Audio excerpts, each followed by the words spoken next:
Welcome back, everybody, to Total Nonstop Impact Talk for Impact fans. Featured right here on the. Wait a minute, it's not just TNI. It's not just TNI. Take it, J-Bone. What's the other half of this intro? It's J-Bone here for Smashes Podcast, where we're smashing all things, something. We're part of the things. Wait, what? Okay, yeah, we're simulcasting tonight, and Mark's the poor man in the middle, and so he's going to be just awkwardly here. My internet just sucks. Here for the ride. Mark's here for the ride. My internet's all crapping out today, guys. I'm on my phone today. It is the simulcast, though. We're doing TNI Smash. First time ever, J-Bone. This is pretty historic, huh? We've never done this before. It's a mega. Oh yeah! You're asking me to do this with a bad internet connection, Jay. This is not fair. We're mega, guys. So not mega.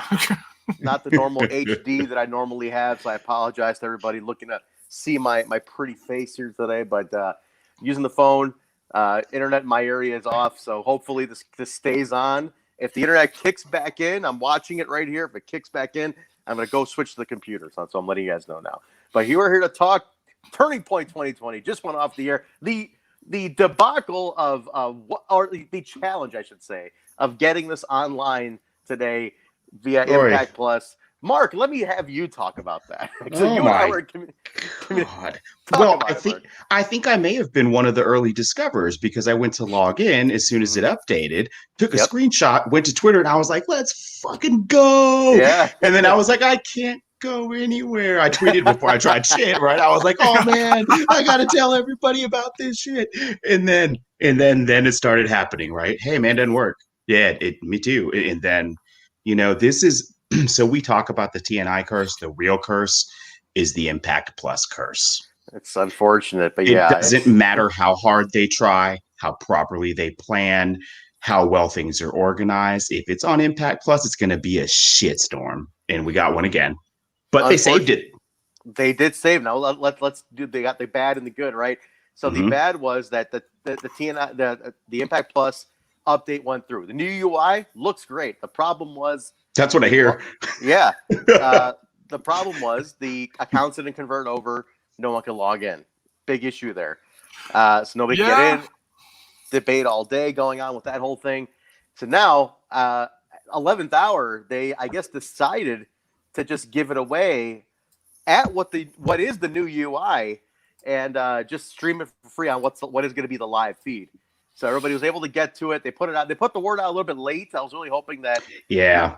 I was hoping they would have put out a little earlier. I think they were trying to work until the 11th hour is what it was. Yeah. And I was really hoping they would have told everybody earlier. But hopefully it looked like I didn't see too many complaints after the free link went out. So fingers crossed everybody's at least in a decent mood about that. But we got to get the show uninterrupted, mind you. The feed, J-Bone, was nice and crisp for what it was. So that's a good sign, guys. We took the safe route, even though the new site was working well. We took the safe route and we went the fight.com link. Yeah. But so it's like, hey, if nothing else worked on the new feed besides the show tonight, hey, that's all right. That's all we wanted tonight, right? Exactly.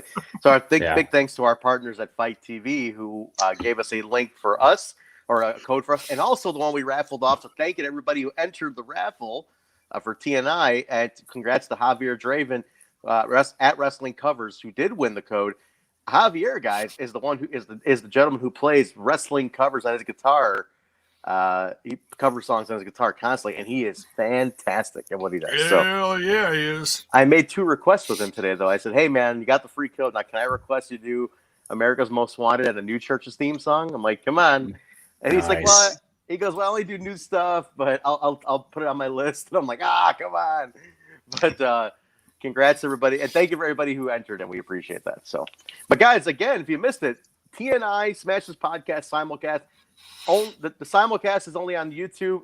Smash is getting to Twitch on this one because Jay is still growing the Smashes Podcast Twitch, and he made partner or affiliate Congrats, J-Bone. Affiliate. It's gonna take a while for partner. A little bit. I may grow bald twice before that happens, but Hey, hey, we'll I'll take affiliate. We'll take affiliate.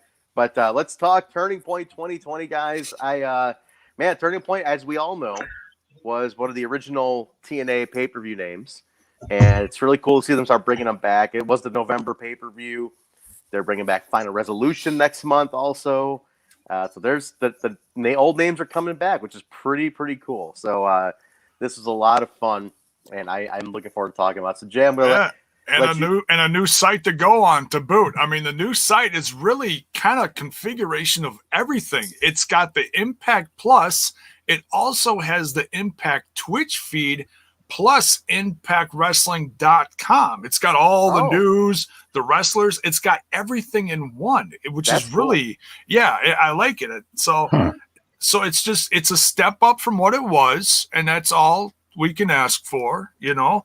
I think the goal someday is to get the pay-per-views on the whole site, you know, aka a network, you know.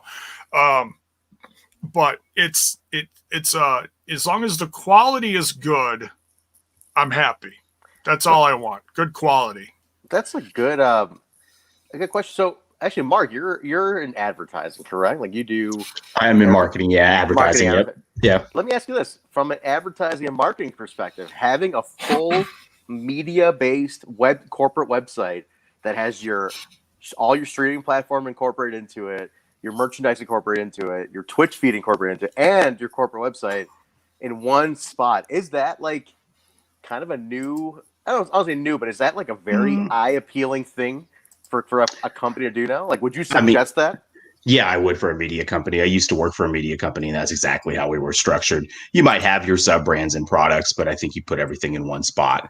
It just makes sense, especially when you've got, Impact has a really large portfolio, and I don't think people realize just how many fingers or, how many places Impact has their hands in things. Yes, exactly. So I think consolidating in Impact's case is probably a great idea. They need to get off Twitch and, move some of that stuff around. And if they could have a central hub and use their own website and have Impact Plus be that place, fantastic.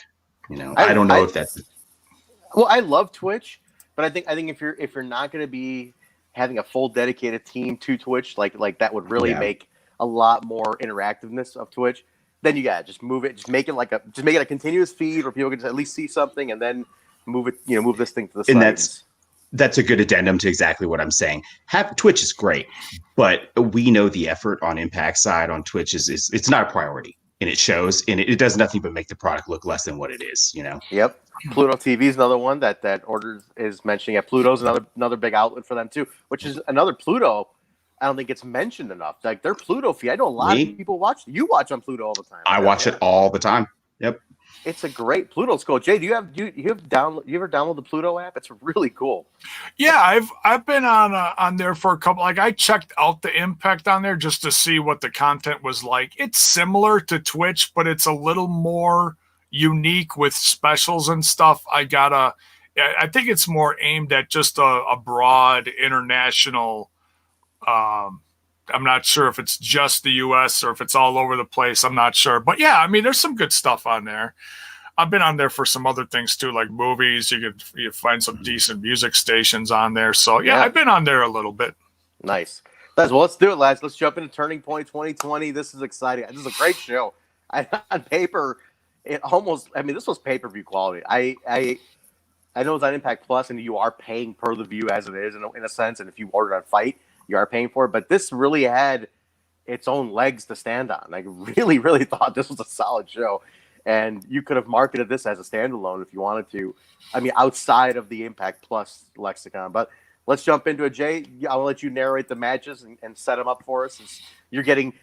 Since Smash, this podcast, is getting two platforms, and TNI is getting one, and essentially you're basically double dipping today, and you got a leg in each bed today, there, J Bone. Frisky bone tonight. Just don't tell my wife, all right? I don't want that swimming around the internet at the bonus frisky. All right, so Impact Wrestling Turning Point 2020. We got it off the ground tonight, and that's all we wanted. Yes. Kicks off here with Eddie Edwards versus a returning Davari. Now, I don't think Davari's sticking around for the long haul, but I tell you what, if we get this Davari in this kind of shape, hey, he can stay as far as I'm concerned. Incredible. It just adds to the depth of the roster. So I mean, if he came in for the pay-per-view and then gave us this, hey, the guy is in incredible shape. He's a former X Division champion. Okay, I just wanted to make sure I got that right. That goes back a bit, though. That segues into a great story for me, actually, if I could tell you guys the story. Go ahead, about Davari. When he was X Division champion, Bound for Glory 2008 was taking place in Chicago. There was a fan fest here in 2008. I went with my cousin and Dave, as we all got to know, my buddy Dave. So my buddy Dave and my cousin got to go to this fan fest. My cousin was, I told Davari this when I was down there for these last tapings, and my cousin was so excited to meet Davari, and he went up to this table and he goes, "Oh my God, Sean Davari, so nice to meet you. Listen, I always wanted to tell you." And as he's excited, he knocks the X Division title off the table. And Davari just gets up and is like, "Dude, my fucking belt!" And my cousin was mortified because he's like, "Oh my God, I marked out, I wanted to meet this guy, I freaked out. Dude, my fucking." So I told Davari this, and he's like, "Oh no, I feel so bad." I go, "Nah, fuck that." I'm like, "Fuck him, he's an asshole anyway." He goes, "No, don't tell him, I'm sorry." I'm like, I don't even talk to him anymore. Fuck that guy. He's like, dude, I feel so terrible. I go, "Nah, he's a dick anyway."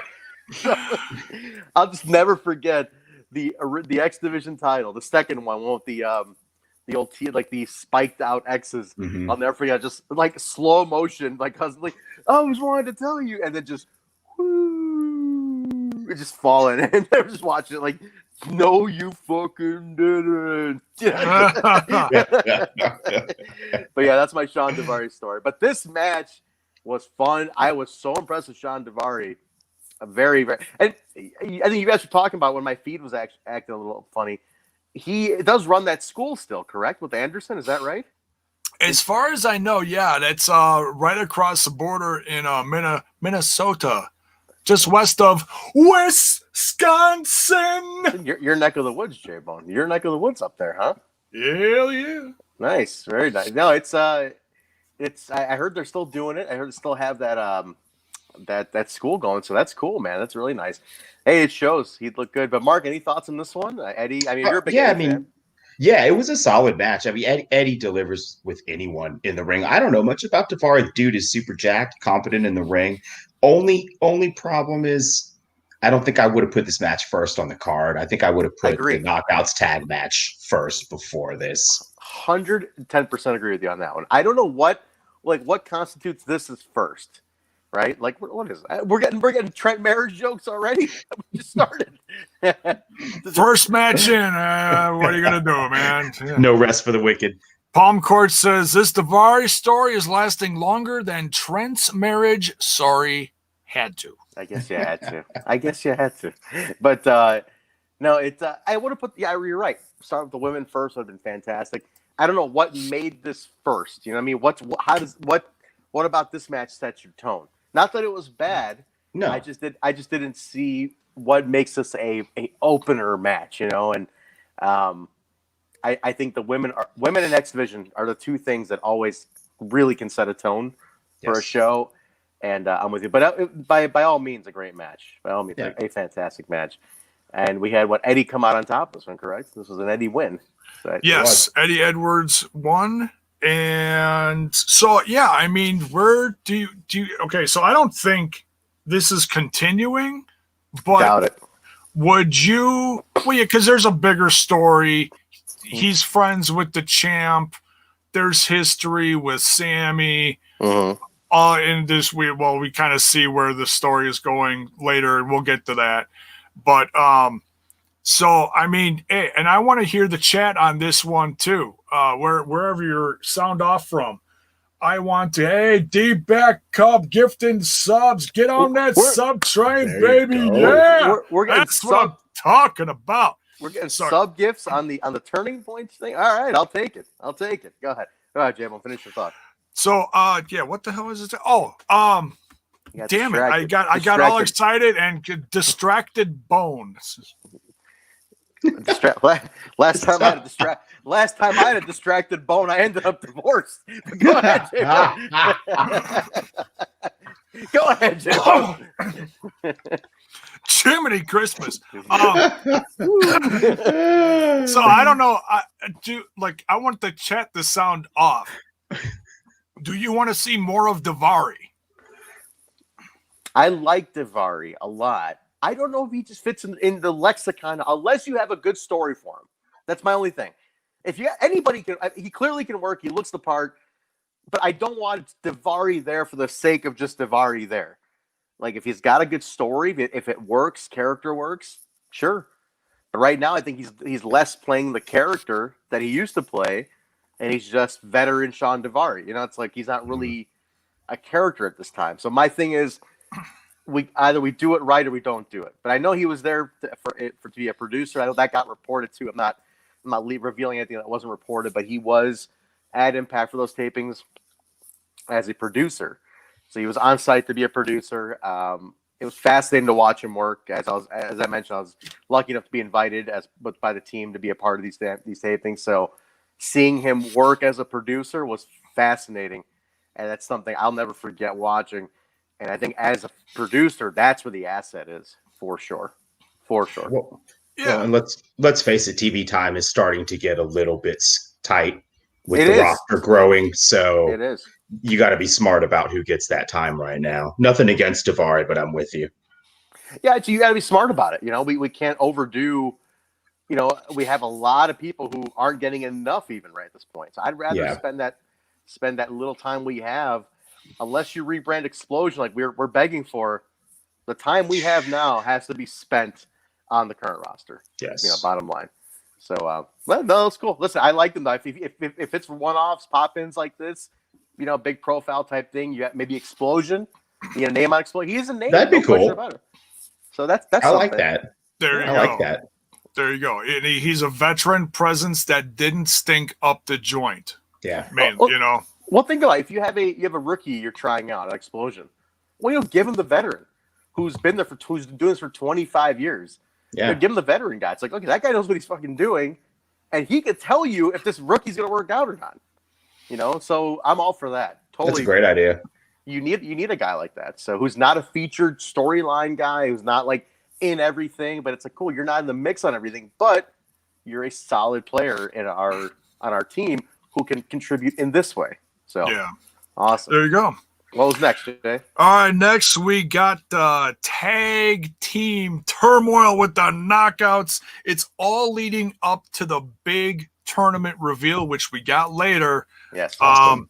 So, yeah, that is something that we really needed because it starts this coming, and I'm glad they gave it a few days to breathe before it really kicks things off, which I can't wait for. We got Tennille Dashwood in a new tag team with Jordan Grace. There's some some undiscovered waters there against the Tya Valkyrie and Rosemary. So aside from I'm going to mention the entrance, but I'm going to let Mark start this off because these are some of his favorite people in wrestling in this match. So we'll let Mark take this. But Rosemary's entrance was fucking awesome in this match. I want to say that right off the bat. Her entrance was amazing. Epic entrance. Today stuck out to me and it hit me in a different way. So love the entrance, but go ahead, Mark. I'm gonna let you start the discussion on this. Okay, you love all these people. So first of all, Rosemary and Tya were in the black and white, sugar and spice gear again, looking unbelievable. We did not hear the team name, right? Commentary did not say Ragnarok. What's with that? I'm a little bit bothered by the inconsistency here. That's one gripe I'll make. I think I'm almost thinking it's like a fan inside thing, Twitter thing. I don't think it's official. I feel like it's Rosemary and Tya. I don't think they're going Ragnarok. We've heard it on TV too, though. So and I'm starting to think it's like, is it just kind of like they're palling it around a little bit, but it's not. If on the script, it's not Ragnarok. That's what I'm thinking. That's my only thought. It's just too inconsistent. So this match was as good as I thought it was going to be. Everybody knows Tya, Rosemary, two of my very favorites, but I want to talk about Jordynne Grace and how far she has come, not just in the ring, but like her backstage bits are great. Her comedic timing is far beyond what it's been in the past. I love her move in the ring where she uses it's like a browbeater almost, but on both sides. She looked fantastic. She did. I'm not ready to see Jordynne go into the tag team division or to leave the main event picture. I know I've been kind of hinting at this on, for those that follow me on Twitter and stuff and saying that for months, but Jordynne Grace to me looked stellar, has been looking better and better. She's surrounded in this match too by people who can fucking go, right? Like these aren't, not Tennille, but the other two can fucking go. So fantastic. Yeah. I loved this match. Most of it. This was great. You're right though, Jordan. No secret, I was very tough on any fandom with Jordynne Grace. I was not a fan starting off. I was not a fan when she debuted. I said, I just didn't do it for me. I'd seen her on the Indies for years. When she was very young, she worked at AEW. I saw her as a fan when she was actually seconding Eddie Kingston for a brief point in AEW. So that's a little hidden Easter egg if you guys want to go to AEW's On Demand and see that. Very young Jordynne Grace in Eddie Kingston's corner, but I was never a huge fan. But she grew on me because her evolution was fantastic. She had a very natural evolution. By the way, Zach Bonifer with the Zach Morris avatar, pop vinyl avatar is choice. But but no, her acting. Jay, before I kick it to you, I want to say the acting abilities, like backstage sketches and all that stuff. Some people might look at so let's say Sergio, like Jake Deaner comes to mind, right? Jake something. And I was like, oh, why is he the killer Jake something? Why is he just Jake something that we see on the Indies? And it's like, stop to think for a second. He had no television experience beforehand. He's getting all this acting experience at Impact. And today's sketches were great. Yeah. Jake has come a long way. Yeah. I see Jake at AEW. I produce him as Jake something, but you could see the more confidence and more timing. He has got Impact helps you grow that stuff. Look at Jordynne. No TV prior. She's great in her backstage segments too. She's fantastic in that stuff. That's what she sells right now. Yep. You can see a difference in Jordynne Grace from where she came into the brand. In-ring talent, not a problem. It's that presence on TV, and over the course of a year, you've seen it really evolve into something special. You see the confidence, you see that sparkle in her eye, and the backstage segments. She's shining, and she doesn't have to sit out there and give a 15-minute promo. She keeps it short and sweet. She keeps it real, and it's believable on TV. Yep. Yeah. No, it was good. It came off good to me, man. Hey, we had good. That noogie. Can we not with this noogie thing? When that happened. Wait, with the what? With the what thing? Tennille's noogie. Oh, when she noogies them. Come on, man. Yeah. If I had the little sound bites thing, I would hit. Come on, man. Jay will hit it. Jay will hit the come on, man. Jay's running the whole show, though. He's doing everything. He's running everything today. I don't have to control today, so Jay's going to handle it. Wrong one. Pardon me. Which one? I couldn't see it from the phone. Which one did you hit? Boing.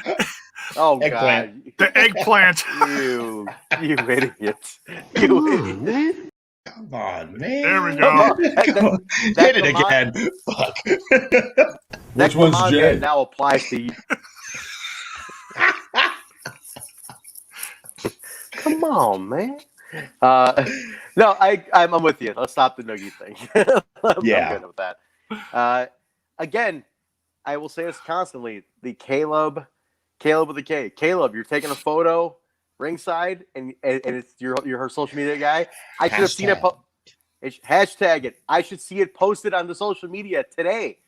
I know you took it. I know this taped 3 weeks ago or 2 weeks ago, but still, time this out. Sammy Callahan is a genius at this. If you look at what Sammy does, he will always get photos ready from whatever taping show it is, and as it airs, he will tweet a photo out of it. Caleb, the whole gimmick is he's her social media personal photographer. He's taking photos at ringside. I would mark out if, like, live right there, a photo got posted in my feed that I just saw him take on TV. You know, that to me would be a perfect move to pull right there. So we'll see. Hopefully somebody passes this up. Tell Sammy to talk to him. Like when Sammy was doing the ICU stuff, and we still didn't know it was Sammy, and he was backstage filming the videos, and then on the ICU Twitter, there would be different angles of the videos and stuff. Exactly. Yeah. It's a little detail, but it really goes a long way. So consistency. We had the win on this one was I guess we'll call him Ragnarok. But no, did they advance? Do they advance? Was this an advance? No. This was a tryout for Tenille and Jordan to find partners. So Jordan's going in with a question mark, and there was a segment following the match that we'll get to about who Tenille's going in with. For some reason, I went in confused, thinking this was a qualifier for the tournament in some way. Okay. I don't know how this booking came to be. It wasn't a qualifier, but you certainly coming out of this with a win had a leg up, similar to Havoc and Nevaeh. Gotcha. Yeah, makes sense. All right, what else we got? What's next in this one, Joe? What segment is next? I guess you could say if there's a backstage. All right, so there's a little confrontation, a little friendly confrontation between the Deaner cousins, between Cody and Jake, and you know, it's Jake's starting to rub Cody the wrong way. He's like, "Are you there for me? Are you there for me, brother?" You know, he's like, "Well, if you're there for me, then why am I taking the L to a guy like Swinger?" Swinger, of all people. He's like, you got to be there for me. We got to tighten this up. Let's get the Deaner name back to where it should be, and let's give her. That was the big thing. He's like, we need to give her. And we just saw, big motivation for that. He's like, let's fight Swinger. So they're looking for Swinger. Burying the swing man. He's not even there to defend himself. Yeah, what the hell? Come on, Daddy. Come on, Daddy. No, a little interesting thing here, though. They have this little tease of like we're kind of on different pages, and then Jake gets a solo match later. So I don't know where we're going, but this is interesting to note. Just thinking about it, let's plant the seed. Maybe it's going somewhere else. But go ahead, Jake. Yeah. It was a weird night for the Deaners. It was, but not totally bad either. But yeah, go ahead. No, and it really furthered the story. And this was a great place to do it. The last place where you think it actually would continue or further the story of the whole Who Shot Bravo investigation. I don't think any of us were expecting anything to go along to coincide with that at all here, at all. Yeah. Well, we'll talk about it in a second. Go ahead. What happened next with the Deaner thing?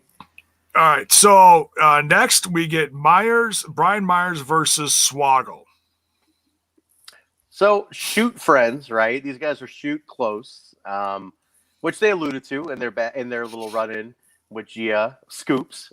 When do everybody start calling her Scoops, Mark? Scoop. Because the first come out?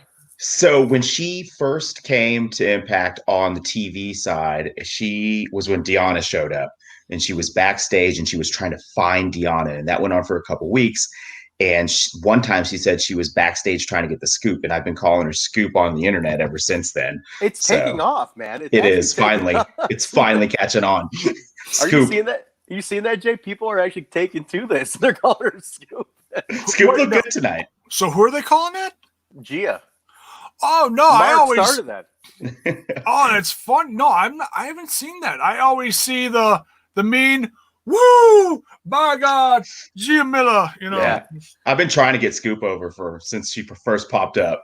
Some of you, between you and Truck putting it over as much, I think it's going to get over. Hope so.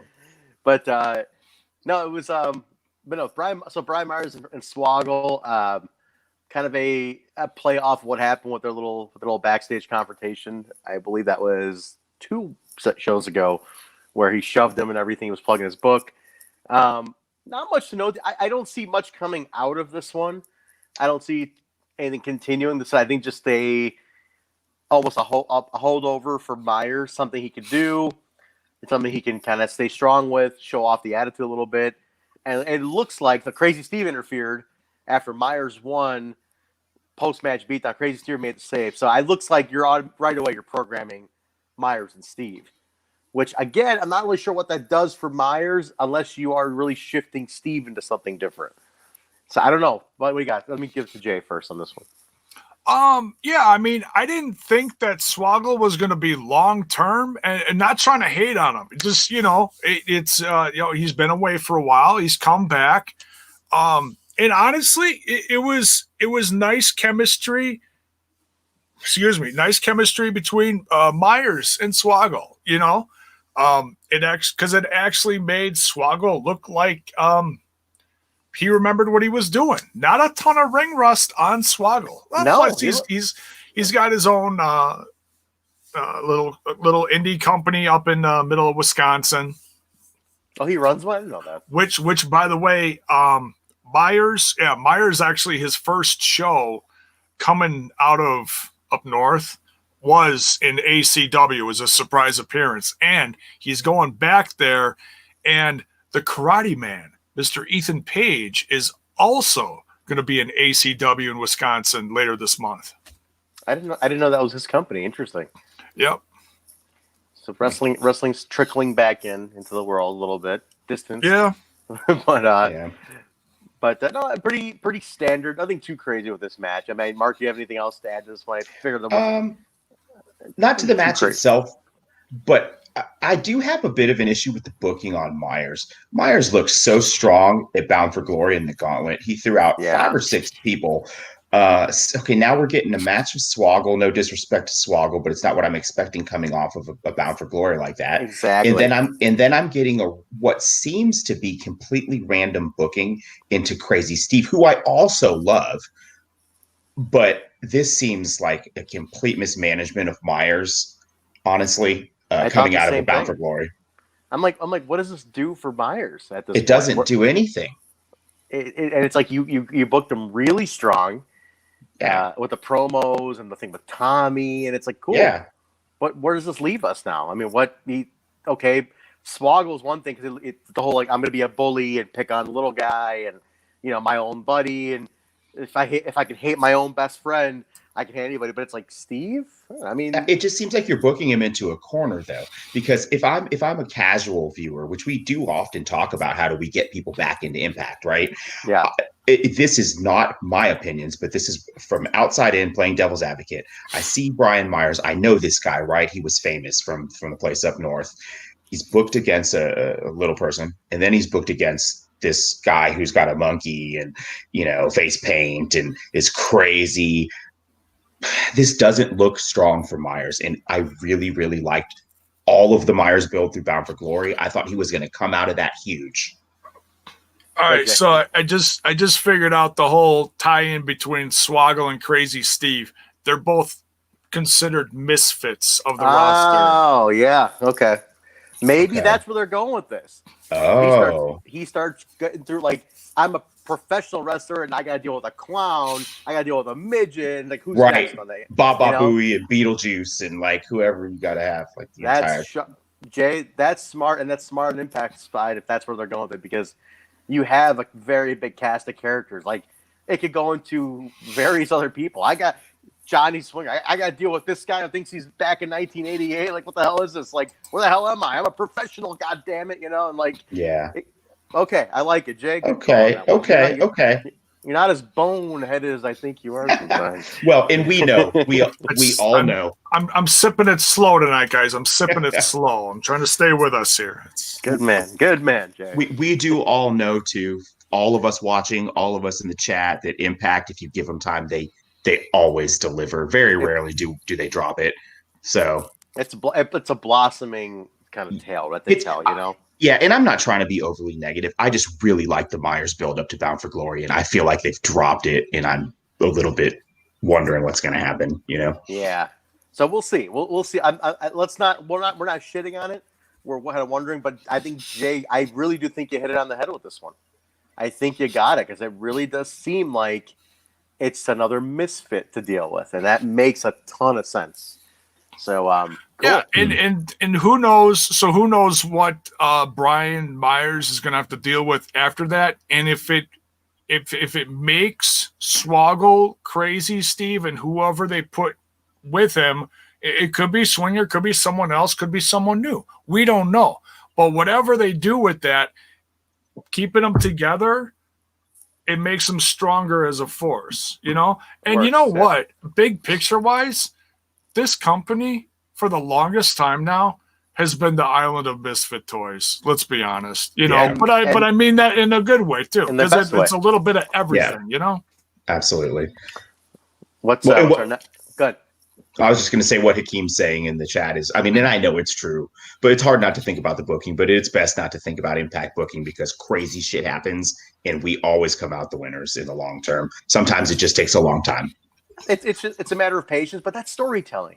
You know, if you watch any kind of show, look, I'm a fan of Lost, and if any super fan of the show, right? Well, anybody who's a fan of Lost, you are literally conditioned. You are conditioned to think like, okay, you're not going to get answers every episode. You're going to get them every now and then, or ever sometimes. Oh yeah, that's true. Or ever sometimes, but that's how I start out. Like 9 out of 10 of my days is Lost. Look at this guy. Look at this guy. Now, look, hey, I'm one of the some that actually I love the ending. I'm going to put that out there right now for any Lost fans. I actually like the ending. But anyway, that's another story. I'll do another podcast about Lost sometime too. Yeah, my son is named Dexter, and I'll defend the last episode till the day I die. So fuck you, Dexter haters. Whatever. That's it. There you go. This isn't another thing with magnets, is it? Oh my God, J-Bone. Dude, cut your own mic. Cut your own mic now. This is unbelievable. Cut your own mic. What? So what? Apparently they're rebooting that. By the way, Mark. Yes. They're rebooting Dexter. Incredible. Yes. Well, not a reboot. So it's continuing. There's been a continuing story in the comics, which has been great. But yeah, it's a continuation, and Michael C. Hall is coming back. But we can do a whole Dexter podcast on the Patreon once we get that going. Gotcha. There you go. Which I'm aiming for. Dexter watch long. Next month.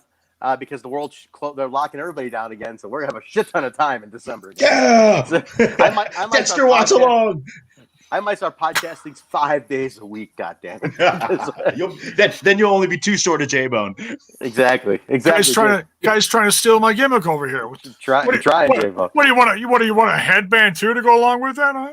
I just got like 2 new ones. I got a Macho Man one, and I got a swinger one that Johnny gave me in Nashville, and I got a. Look at this guy. He gave it to me. It was a birthday present. Yeah, look at this guy. But I don't wear mine. I don't wear mine like Jay. I wear mine around my.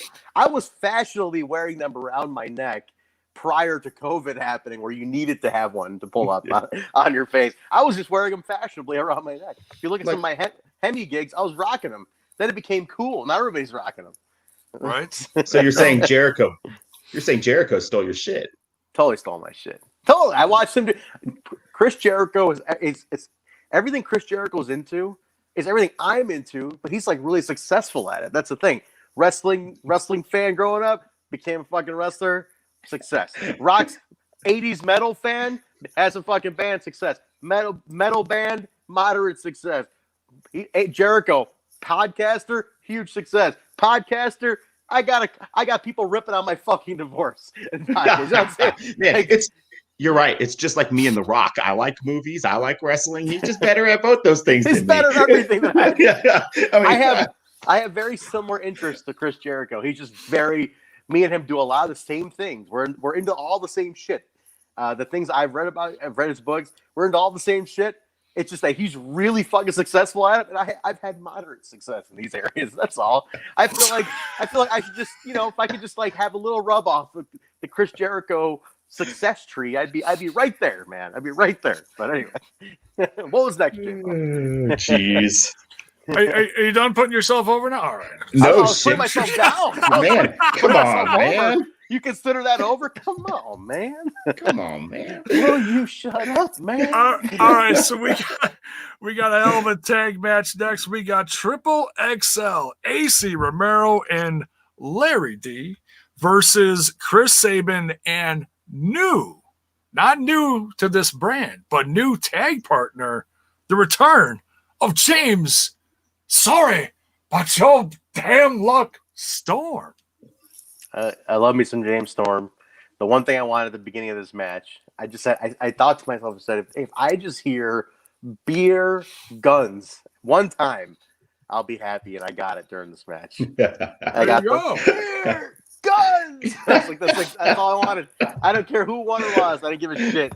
That's all I wanted in this match. I love me some James Storm. Everything James Storm does, I was always a big mark for James Storm. So much so that I was proud that I was even a small part of the segment that set up this match when they're at the bar, and Chris Sable was like, "You're the only one I can turn to. I need a partner." And then the beer comes into the frame, and it's Storm. So I was my involvement in that. I had a little bit of involvement in setting a little bit of that up, and I was very proud of that. So it was awesome, and I was very proud of that. So I love these two. These two are the foot in the old TNA. So if you grew up a original TNA fan, these two are the callback to those days. Because as we're doing throwback in 2003, there's Chris Sabin and James Storm in the Asylum 17 years ago. Crazy. And we're reviewing them then, and I'm looking at these guys now who look like $1 million. It's unbelievable. Yeah, once again, they're back and they're not stinking up the joint. Yeah, Jay and I were, when we were watching it, Jay and I were talking about how, I know both these guys have built legendary careers as tag team wrestlers. Yeah. But seeing as how they literally just kind of stepped into a ring together and had this match, they look like they've been working together for fucking years. Like, wow. I was expecting a good match. However, I was not expecting this caliber of match. It was just their coordination was perfect. Awesome. That's hell yeah, man. That's what got me the most. I was like, I don't think they've ever teamed up. They said they've never teamed up. But can you imagine the timing both these guys have in the caliber of partners they work with as well? They haven't carried scrubs to tag team titles. They've been working with the Roots and the Shelleys of the world. These guys are as pro fucking gets, and it showed. As someone who's never been a Storm fan and is not like a huge Sabin fan, I like him, but man, I want to see this again. I thought it was a one-off thing. I can't believe they went over. I want to see it again. Bring them back. I love that. It just had a very interesting magic to it because of they're a member of each of two legendary teams in TNA. Yeah. Storm is actually a member of two legendary teams. These guys wrestle each other, and like you said, Mark, it's not like they were carrying scrubs. Like a tag team specialist like these guys are, just have that timing, second nature. Yeah. No matter who your partner is, anybody can be your partner at that point. Dude, Bob Eaton wrestled with how many partners and looked like a dream his entire career. I mean, he had a tag championship run with, I think, in WCW alone with 4 different partners. And the guy Storm reminds me of a Bob Eaton in that sense. Like when you're a specialist, you're a specialist. That's it, man. This was good, man. I think Larry shined in this one too. To me, I thought Larry looked really good. They're both losing weight. Their agility has come up, and I think Larry, for something about how Larry's moving around, is very interesting to see the difference in Larry D. 6 months prior to now. So that was cool. I question the win though, guys. Beer Guns gets the win. Yeah. What does that do for anybody? What does that do for that Triple XL though? Did anyone call that? Could anyone have called? So. I just don't. Go ahead, Jay. I was just going to say, I tell you what, it was, number one, it was great to see Storm and Sabin work together. It's great to see Storm back. And to give a team like Triple XL the opportunity to work one off with a team like this, whether you win or lose, hey, the opportunity is a win. I'm with you on that. I'm not going to deny that. I just feel like they've been pushing Triple XL. Like Triple XL's been getting more wins. Yeah. And then you lose to a team that's not really a team, who probably won't be teaming again. And it's like, what did that do for Triple XL? Where do we? I mean, it's nostalgia. The nostalgia was in the beer guns thing. I got my fix. I didn't need the win. Also, that's my only thing. No one's gonna hate on Triple XL for losing to legends like this. And that's where it's safe. And that's where I don't want to play rebooker here. My whole thing is like, I'm sure there's a reason for all of it. I just want Triple XL, because they were starting to put him out a little more. I'm like, cool. A win like this would have been like, boom, awesome. Oh, totally valid comment. That rub there would have been a much bigger deal for Triple XL sure. That's my only thing. That's my only gripe in it, is that, man, I really feel Triple XL could have benefited so much from that momentum, because you're already been putting them out there a lot more. So, maybe it's not over. Maybe it's not over. That's where our shows, Jay, Smash, T, and I, the one thing we pride ourselves on, we're not trying to rebook anything. Our thing is perception based on what we see, and as it stands right here. But yes, I feel like Impact is smart enough to know that if you're pushing Triple XL here, this isn't a permanent tag team. Let's make sense out of this. This probably is not over. It probably is not. So keeping that door open for sure. Absolutely. What's next, Jay? I know there was a backstage segment coming up here that I was really interested in. Yes, yeah, it's the continuation of the Deaners looking for Johnny Swinger. So now the camera's behind them. They're going down the hallway, and all of a sudden, woo, Scoop, Gia Miller, Scoop comes. Scoop. I don't know. Are we going to get in trouble for calling her Scoop? Is that's no? Okay. No, she's getting the scoop, man. She's getting the scoop. Yeah. Okay, because Scoop is her getting over. I thought, okay, I'm thinking of something else. Never mind. All right. What is he talking about? No, I don't know what kind of slang. He was in the house with me all night. He might have a contact. Jay, I don't know what kind of slang they had in the 40s, okay? But scoop just means getting the scoop. She's a reporter, for God's sake, okay? She's a reporter. No, it's the scoops. Like I thought that was like a guy calling a woman's body parts. Hey, check out her scoops. I thought that was. What? I've never been. Well, I have been to Wisconsin, but I haven't spent enough time in fucking Pizarro, Wisconsin. But down here, guys, this is the dairy state. All the women scoops up there. They're not pasteurized. I'd love for our listeners from the cow. I'd love for our listeners to tell me what they think of that. Can you guys tell me what you think of that, please? You got. Well, finish this. You got 2 scoops of raisins, and then you got 2 scoops of hey. Yeah. I really hope Mrs. J Bone's watching, and I really hope you call her Scoop on the way up today. But I would probably not live to see the next day. Look, everybody with the ice cream cones in the shit. This is hilarious. Oh no, it's just one guy. It's just Zach Bonifer with continuous scoops of ice cream. Okay, never mind. Leave it to Zach. Zach is the ultimate troll. He's the ultimate troll, but he's the loving troll. He's trolling us out of love. I mean, he's in there every show, but he's like, I'm gonna break your fucking balls when I'm in here. Is what I'm gonna do. Oh, if you only knew what he just sent me, I can't even share it. Oh God! All right, but finish the segment here. We got Scoops comes running out of the. All right, so we're gonna keep it with this. Okay, so Scoops comes running. All right, Scoop, singular. Scoop. Oh, singular. Scoop. Okay. Scoop. Yeah, scoops. People might think you're talking about our boobs. Scoop. See, that's why I didn't want to touch it. All right, never mind. All right, so Mean Miller comes out. There's a lot of time dedicated to Scoop here. Shout out, Scoop. She's totally getting put over here. She's totally. It's all love for Gia Miller. She's Tina's girl. She is. Yeah. She is. The Deaners are coming down the hallway. They're looking there and they see some kind of awkward confrontation, one-sided at the end of the hallway, and they're like, "Oh yeah, it's that Swinger." So yeah, okay. So we're gonna head down there. Swinger. Yeah. So It's like, hey, we found him. Yeah, of course. Some awkwardness, of course. It's attached to Swinger.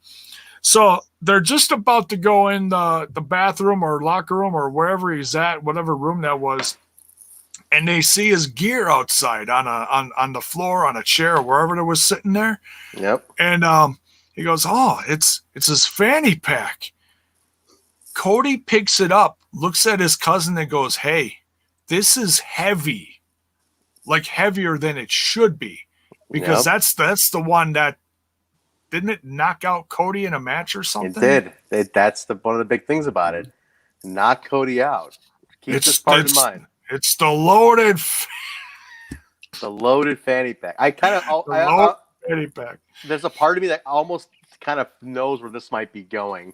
But anyway, go ahead. But go finish this. You never want to remember. This is a wrestling. You never want to assume. So he's like, "All right, so this is heavy. I got to open this up." He opens it up, takes out a gun, and shows it to Jake. And he's like, I think I know who killed Bravo."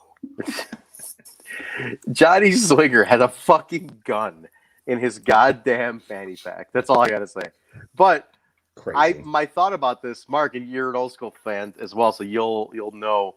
A lot of the old guys often talk about how like they get chased by fans and like they'd have to have guns on them and like fans would try to beat them up after the show. I feel like Swinger could easily twist this into, "Come on, Daddy, I was working for Goulas over in Memphis, and I had to run out of there quick. They were chasing me with pitchforks out of town." Yeah, something where it's like I had to have a gun for protection against the Mizarks. This was funny stuff. The only comment I have is that this is the first big piece of the Who Shot Bravo puzzle we're getting, and it was revealed. Huge. Yeah, it was revealed on an Impact Plus special. This is a pretty big deal, I think, in terms of showing Impact's dedication to the platform. So good stuff. I didn't think we were going to get anything tying to the Who Shot Bravo thing here, and all I gotta say is, you guys swing. This is this is getting interesting, guys. It's getting very interesting where this is all going. So we'll see, man. I mean, I feel like the clues have to start rolling out now. You know, that's what the thing. We gotta start getting the clues now. Yeah, Sherlock Dreamer's gonna be getting an earful, I think, come next Tuesday from Cody. Like, hey, I think so. There you go. I think so. So we'll see. Take your guesses in the chat, guys. I'd love to know what you guys think. Where this is headed with Bravo. So go ahead. What's next, Jay? All right, we've got the Rohit Challenge. Rohit Raju defending his X Division Championship. I don't think any of us could have guessed this next one. We were shocked. Well, I think you almost had to assume it was something tied to Manic or TJP. Someone tied to TJP. Had no clue we were getting cousin Jake for this one. I think anybody saw that coming with Jake. Yeah. When the music hit, I think everybody thought it was going to be Cody. Yes, absolutely. It made sense to be Cody. I think my internet's back, so I'm going to switch cameras real quick, guys. But go ahead and discuss the Cody aspect. I really thought it was going to be Cody here. So go ahead. Oh, I was going to say, I'm going to throw this to our guest here, Mr. Mark. Yeah, I know you were really excited for this. Yeah, I was, because obviously they are in large part due to Trent's background with Rohit. Like, these have kind of become the TNI and Smash guys. Like, these are our boys, and to get to see them on a major platform like this was amazing. Of course, coming out, we thought it was Cody. He's kind of been the one being more featured. Not to mention, when you think X Division, even though it's a no limits division, you tend to think of a smaller, faster style. Not what fucking Jake brought, dude. You guys were on. Trent, I don't remember if you were there or if you had dropped off, but J-Bone was there. There was a point where Jake hits. God, what was that move? It was his finisher, that huge bomb from like 12 feet up. No, it was before that. He grabbed Rohit in like a front face lock and then twisted him around like what was going to be a black hole slam and just threw him halfway across the ring like some kind of fucking freak. That shit was crazy. This match was awesome. Awesome match. This match made me happy on a personal level. Just shooting here, like these guys are two friends of mine. I worked with them very closely at AAW. And for me, it was something I knew was very special because Rohit always told me, he's like, we've wrestled everywhere except Impact. It's outside of a tag. We've always wanted to have the solo match in Impact, and it never happened. And I remember when I was down there when they were taping this, and I was talking to him. I said, "What do you got coming up?" He goes, "Oh, it's me and Jake for the tape for the Turning Point." And this is totally completely just inside stuff here, but I'm just more like, I'm not giving anything away. It's more on a personal note. I was like, wow, I really want to get away and watch that. I'm like, if I can sneak away to watch, I really just want to see this match happen. And he told me, he's like, dude, you know what? You're here to do stuff. Like, don't worry about that. Like, you are here for something else. Like, I don't want where you're just watching our match. Like, you got to concentrate on what you're here for. And he was right, because for two reasons. Number one, obviously, he's right. I shouldn't be watching a fucking match. I'm trying to I'm working, But the other thing was, I'm so glad I got to enjoy this as a fan. And that's what I was getting to with this. He told me to not watch it professionally since I was in their house doing stuff. But I'm so glad I did, because I got to sit there today and experience two of my friends have this awesome fucking match. Yeah, for the X Division title on a platform. I was like, this made me so super happy. So on a personal note, this was just like such a moment for me to see these guys, especially because I've worked close with them and stuff. So it was really cool, man. I love now that all that personal stuff aside, do you guys see now tying into the whole Cody thing? Hey, Jake, where were you? That kind of thing. It's like now he's getting a solo match, and Jake took the opportunity for the X Division title. It's like, are we getting a Jake solo run? What do you think, Jake? Go ahead, Mark. Sorry. Oh, I was sorry. I was go ahead. It's all good. Go ahead. Go ahead. I mentioned to J-Bone during the match repeatedly, I thought Jake was going over. Did you really? Oh, wow. Okay. Yeah, for a while, it looked like it until those damn Rohit knees started getting in there. Yeah, it really looked like. Yeah. Man, oh man, what a great finish. But no, I thought there was a point in the 3/4 of the way through this match, I thought Jake was going to win. And like, Rohit is absolutely our dude, but my allegiance shifted in the moment. And I was, even though Jake is twice the size, I was like, come on, Jake, get it. It was that's the kind of like swerve you just love to get, because it changes the dynamic of the whole division for everyone. And that's what Rohit has done. He's a great champion. I'm happy with the result. I hope Rohit reigns a long time. Had Jake won, I would have been equally as happy. This match was as good of a match as I'm sure you knew it was going to be, Trent. It was. Yeah. And I'm with you. If it was Jake, I don't think anybody would complain. As much as we love Rohit right now and he's on top, Jake is such a viable wrestler. But I think that the character still needs a little bit more firepower for us to for us to shift him into a solo run. Because like you just teased the solo run today. For him to get the belt to it and be like, all right, what are we doing? We're like overkill it, Yeah. But I think this was a great seed to plant. You start seeing that, and if anybody's seen Jake on the indies, that Jake something character is a lot more vicious, a lot more intense. I saw those seeds today even further. This was a great step in that direction, and I think we're getting something very cool happening. And not that I hate Cody, I think it's just an evolution for Jake, and so I'm looking forward to it. Jake, go ahead. Yeah, it's really refreshing to see. It was a great surprise. They had what I think is a 5-star match. Jake just shined, and I'm having a blast on Smash This Podcast covering the AAW shows, watching Jake on another level in the indies. Just a couple days ago. You just saw it a few days ago. Yeah, getting put into a main event run where he's right there. He's almost there. With the face off at the end there. It's stuff's happening between him and Mance Warner. So seeing both of these within a week is just man, it's great to see. It is crazy, guys. Yeah, we just saw these two guys on opposite teams 2 days ago in different characters essentially. So it's a great interesting kind of like dynamic to watch it on. But no, very, very cool. But it didn't end. So Rohit does retain, got the knee. Wait, one final comment. Yes, sure. Yeah. I want to see them have Jake work more small guys. That was really good stuff. Throw me a name right now. If you were to program him right off of this, what's a good momentum building guy? I mean, obviously it looks like they're TJP. TJP and Jay could be a lot of fun. Oh, that could be fun. A big bruiser and a guy working submission who we know can fly. TJP. I do like that. That's fun. That is fun. Cool. I'm in on that. I can go with that one. This did not end well further because Eric Young and his new associate, we found to be Joe Doring, comes down and just took out the Deaners big time. So this was a mauling. Joe Doring is a giant man. That is a giant person.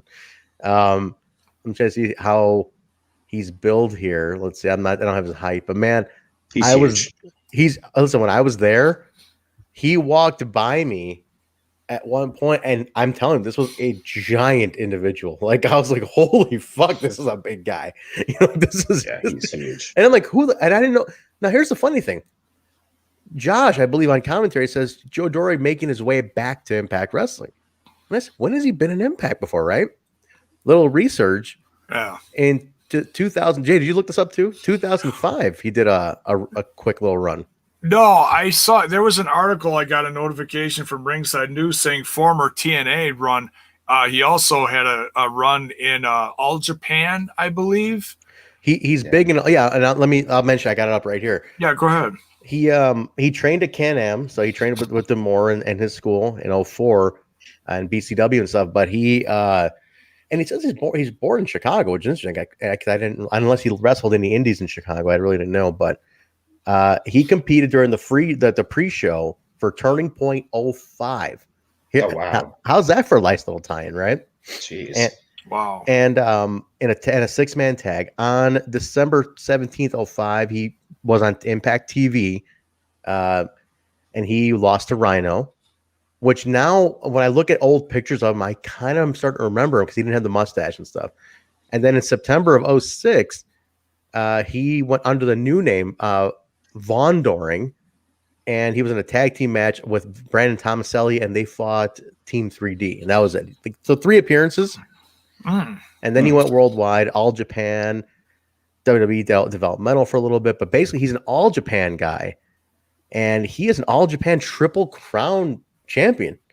So he's held the tag team title with Muda, Sonata. Wow. He's held another tag determination league title with Muda. Like this dude's legit, man. Like, I didn't know much about him. I've never heard of him. Yeah, I haven't, and I'm embarrassed I hadn't, but I mean, this guy is legit. Right, 6'5", 297 pounds, 38 years old. So, I mean, he's still got stuff left in the tank, and he's a beast of a guy, and he's been around the world. So, hey, man. All right. There's something here. So here's an observation. We're starting to finally get a really, really stacked heavyweight division, which we have been saying for years now. Well, not with each other, but a lot of us have been saying for a long time that the heavyweights been lacking on the true heavyweights. And now we got Fulton, Big LG, Doring. Yeah, you're right. I mean, they're starting to really stack up here. You're right, man. We have that heavyweight division is teetering at that point. Yeah. It is heavy up there, man. Yeah. So you got some big names, and he's teamed with Eric Young here. And actually, just a little side note: if anyone is interested, his match with Rhino in 05 is available on YouTube. You can watch it on YouTube. Okay. So it is up there. So if you're interested in watching it, it's from Impact 2005, and that's cool. He's a big dude. He was a big dude then too. Holy shit. Yeah, blonde hair and stuff. And Rhino looks exactly the same. Rhino doesn't age, by the way, guys. The guy looks exactly the same. And I'm watching 05 right here, my screen. So That's crazy. what's interesting is I saw the Fight Network preview for this coming Tuesday, the Impact Wrestling Fight Network preview, and it has footage from this pay-per-view in it when he attacks the Deaners. So when I saw the footage, I didn't realize it was this post-match attack. I thought it was from this coming Tuesday's, episode. Yeah. So I had no clue. I was getting a little spoiler there until I saw the post-match attack, and I'm like, hey, wait a minute. I just saw that slow-mo in the Fight Network preview. Hey, Hey, that's the guy. No, that's cool. Listen, you got me interested in what this guy can do. I want to see if is he more just like the muscle for Eric? Where does he factor in? Either way, it's an impressive sight. Ooh, I like that though. EY with a heater is scary, right? That's what I'm thinking. You got EY who could talk his ass off, also a lunatic, but now you add a heater to him. Like, fuck, I like that. You're my mercenary essentially. Yeah. Think about that. You got now you got a few people like that in this company. You've got Callahan with Shamrock. Yeah. You got EY with Fulton, this new with Ace. Yeah. And you also, I was just gonna say, you got Ace with Fulton. So the power dynamics are shifting here. Yeah, there's some interesting things happening in this company. There really are. It's we're at the perfect roster size where the addition of one person still can resonate through the whole roster, but we're teetering. If we don't get a mid-card title in another show, one or both soon, I'm going to get a little bit worried because we can go in so many directions from here, and they're adding knockouts. Well, I'm assuming they're adding knockouts. I don't know if they've signed the ones we'll talk about or not, but they're adding people in the X division. They're adding at the top. This is great, but we need more content. Can I just request, if we're going to add any more heavyweights though, there's one more heavyweight I wouldn't mind adding though.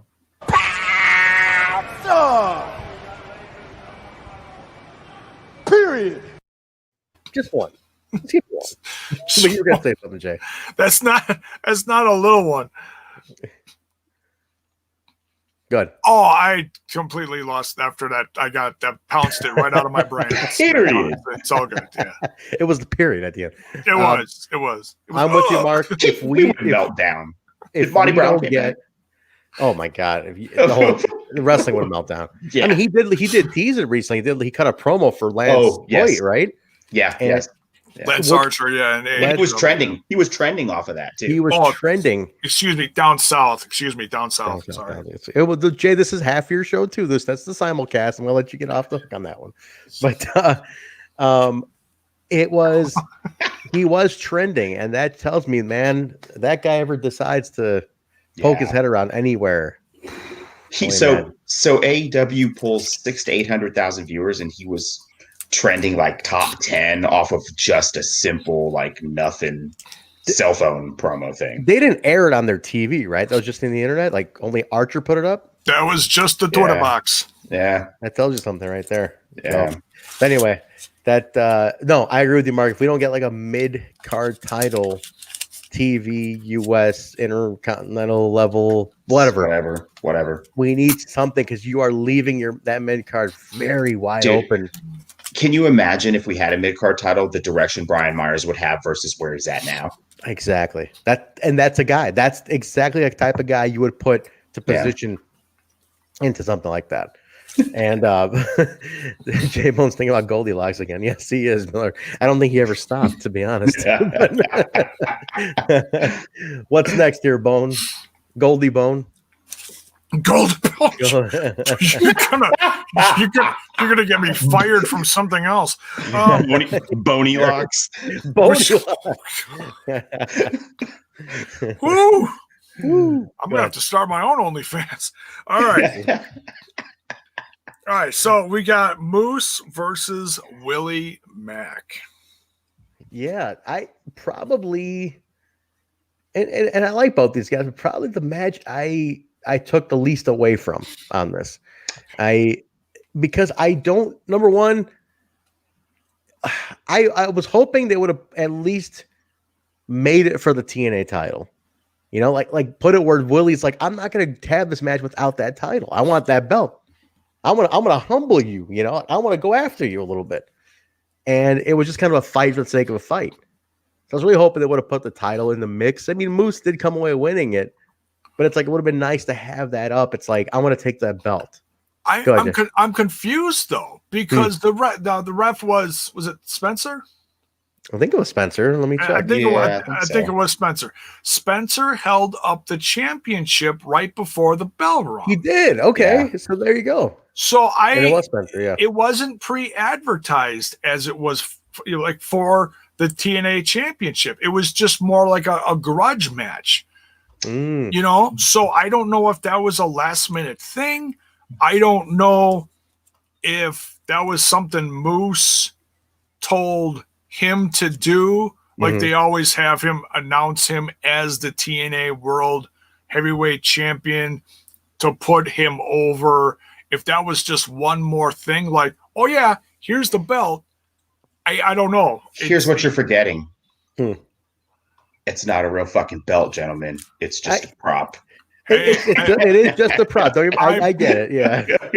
Are you going to be the one to tell Moose that? I ain't going to tell Moose. I'm not telling Moose shit. I'm not telling Moose shit. This new Moose is scary as fuck. That's what I'm saying. I ain't telling him nothing. Hey, it's real. All right, it's real. Daniel might be in here watching the show. Dan, if you're in here, give us the thing. Was it just out of habit? You know, because you got a belt, or was it like, you know, Moose said, "Hey, put that thing up," you know, or something? So I'm kind of curious. So go ahead, Jeff. You were going to say something, Mark. Oh, I was just going to say, I just kind of looked at this match for what it was. It was Moose has been being booked unbelievably strong, squash Trey, squashing lots of people. This was kind of just a slow, extended squash, and I'm okay with it. Willie can he can take the loss. And we know the direction. Moose is on a march to the title. And the path is going to go through everyone. So it is what it is. I think there's something here for sure with Moose. I want to see, Moose gets the win initially by referee stoppage for being ultra violent. Then Daniel Spencer reverses it to DQ for the excessive violence. Great finish, by the way. Yeah, which was good. I want Moose to continue to turn this psycho up. Yeah, me too. There's a little part of me that's watching it, and I'm like, you're holding back a little bit. I'm like, I know what he's going for. I know what the idea is. It's like, just let it loose even fucking more. Like, bring out more psychosis of this whole thing. It's slow. It's methodical. It's Moose stopping after every move. He's staring into the camera. Hey, Swan. You know, bring the camera in here. You see this? This is what's going to happen to you. See, that's old school. I love that. I felt like he did it a little much, but it was also enough that he drove it home. Like, hey, Moose is on a different level now after beating EC3. He's in a different headspace, and he's in a new goal now. Yeah. So he's going to use that win and anyone and everyone in his path to get the Rich Swann in that Impact World Championship is the end game here. When it happens, we just got to wait and see. Yeah, I like this long arc too, because I think we kind of are hurting for a quantity of baby faces right now. We've got baby faces, but not a lot of strong ones. Rich is definitely, he's the world champion, you know. But having Moose really focus on our strongest babyface and take it from him at Hard to Kill or whenever it's going to be, then we get to watch Rich chase again, which I don't know about you guys, but that was a really fun ride, Rich's chase to EY. And I don't go ahead. Always more money in the chase. When the face chasing the heel was always the more exciting program. Yeah. Not to get too behind the curtain this year, but like if you think back on your childhood, where you grew up with, the face chasing the heel was always the more exciting, especially if you grew up a fan. Like I know Mark and I, big time world class and the NWA guys. Like you watch the NWA, the heel was always champion for the most part. The face would get it as a token at some point. Yeah. Oh yeah. 300 days a year it was Flair. Right. And it's like the fun was the good guy just trying to get to that level. Yep. And so yeah, I mean, because then once you get it, it's like, okay, now what? The good guy's too good to hold it in a sense. So I agree with you. I agree with you on that. And I think it's Moose's time. Unify these things at some point, officially close the chapter on the merge of the past. Yes. There's a good story to tell there. Yes. Yeah. And it makes sense. It all makes sense. It all makes sense. It really does all make sense. This is classic fucking wrestling storytelling. It all makes sense over the last 18 years of belt lineage. That's how you tell a story. I gotta say that belt that he has is heavy as fuck. He had it on a table at one point, and I was just talking to him, and I was like, man, I'm like, this thing, it's beautiful. The TNA title is absolutely gorgeous up front too. It is so fucking heavy because it's the full scale, like the 4 mil. Oh, he was even saying, he goes, it was even like the original one that I think Bobby had, or Bobby and Kurt, like I think Bobby was the first one to get this one, right? The big, huge belt was even like a millimeter or two thicker on the plate.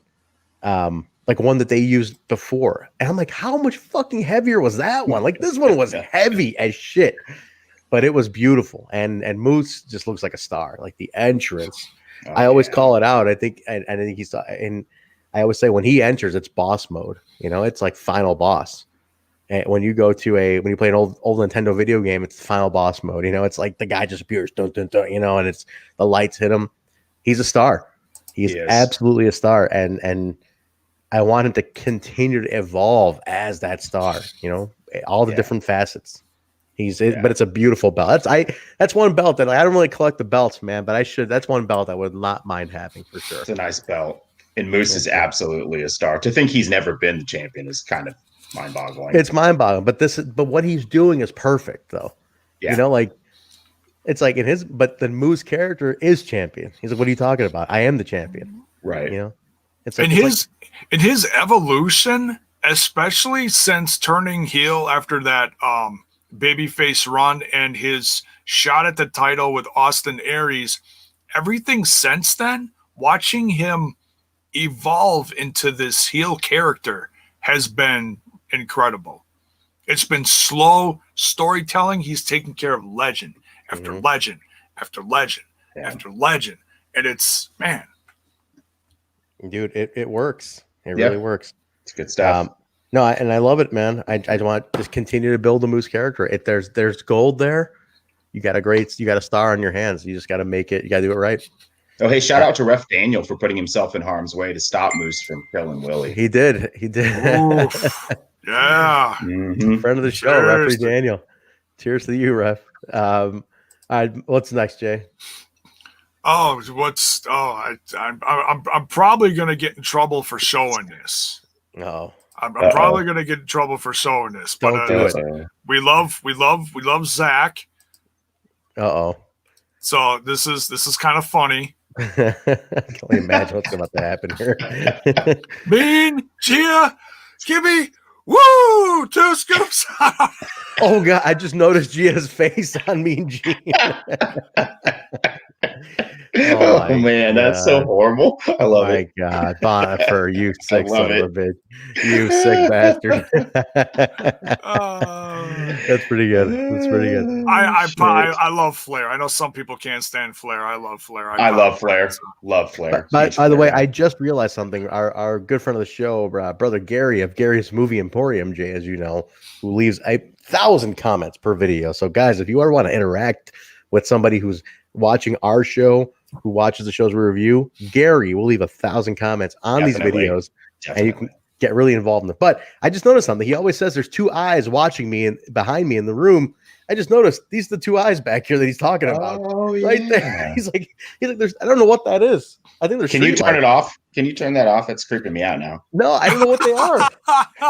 There's street lights, I guess. I don't know what the hell it is.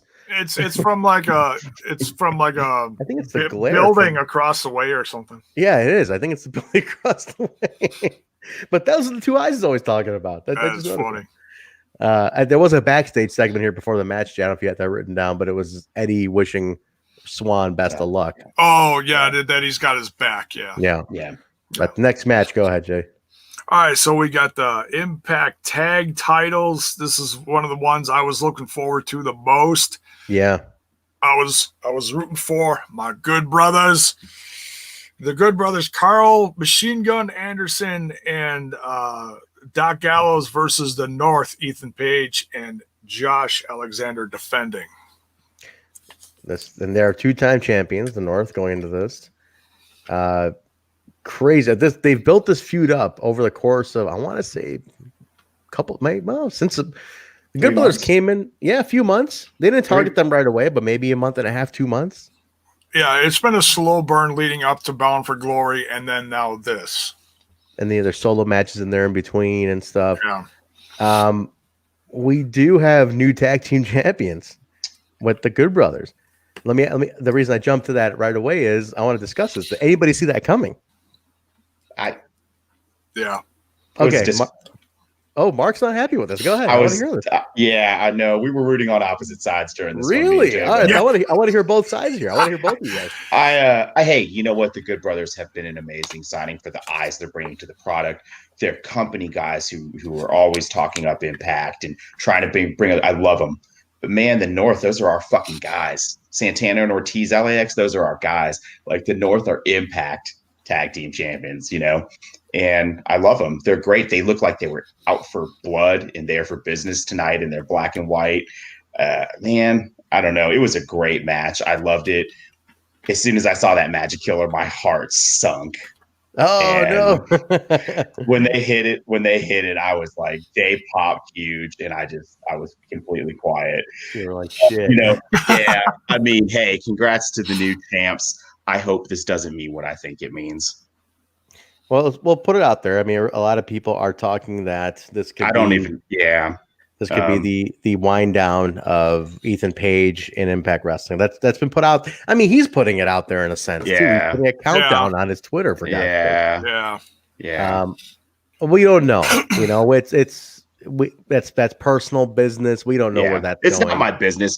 It's just I know that this could be a sign of that, and so I'm not trying to bring up any gossip or fake wrestling news, but it's a possibility that Ethan Page. I mean, his contract's up. He could stay or he could go. There's an equal, chance for both. But them losing the belts makes me a little bit sad. Let me say this though before you say anything, Jay. One thing I could say after last week's match where it was Josh and Machine Gun, I thought to myself then, I think I said on the review we did, Jay, that if this is the end of Ethan Page, Josh Alexander is fine as a solo. Yes. Like that, you got a beast, right? But that's another heavyweight, by the way, in your heavyweight division at that point. So you have another guy in the front on the top of the card. So, but he's fine, man. He can roll on his own too. Yeah, and this whole past year of Ethan Page being the big ego guy to help shine a light on who Josh Alexander is, and they both shined in this tag team. They both brought something special, but I think Ethan helped bring something out of Josh to bring up his charisma, some mic skills, camera presence, camera presence, a little bit of everything, which I think is, in a sense, helping Josh prepare him for a singles run within the next, whatever it is, few months, several months, whatever it is. Yeah. I think you have something there, and this is a good setup for it. But my hat's off to the North, man. Oh man, what a team! What a fucking team! Can I just, not making any future predictions, if we should lose one or both of them, I want to be on that show, and we have got to do like a retrospective of these guys. They've absolutely changed the entire landscape of our tag division. LAX version 2 is still like my favorite Impact tag team. And when they left, I thought, oh man, shit, what's going to happen? There's nobody in the division but the North. But you know what? They've done it. They put the division on their backs and they've carried it until the reinforcements came, and they're still carrying it. Man, they've been special. I really don't want Ethan Page to leave. I really don't. Man, they're so good. They are. Congrats to the Good Brothers. But man, the North is so good. They are, man. But you know what? If that's the case, that is what it is. It's a natural progression. Yeah. Opens the door for more teams to grow. But what a run. I'd like to do a special just dedicated to the North. So if you're up for that, Mark, I think we should do that for sure.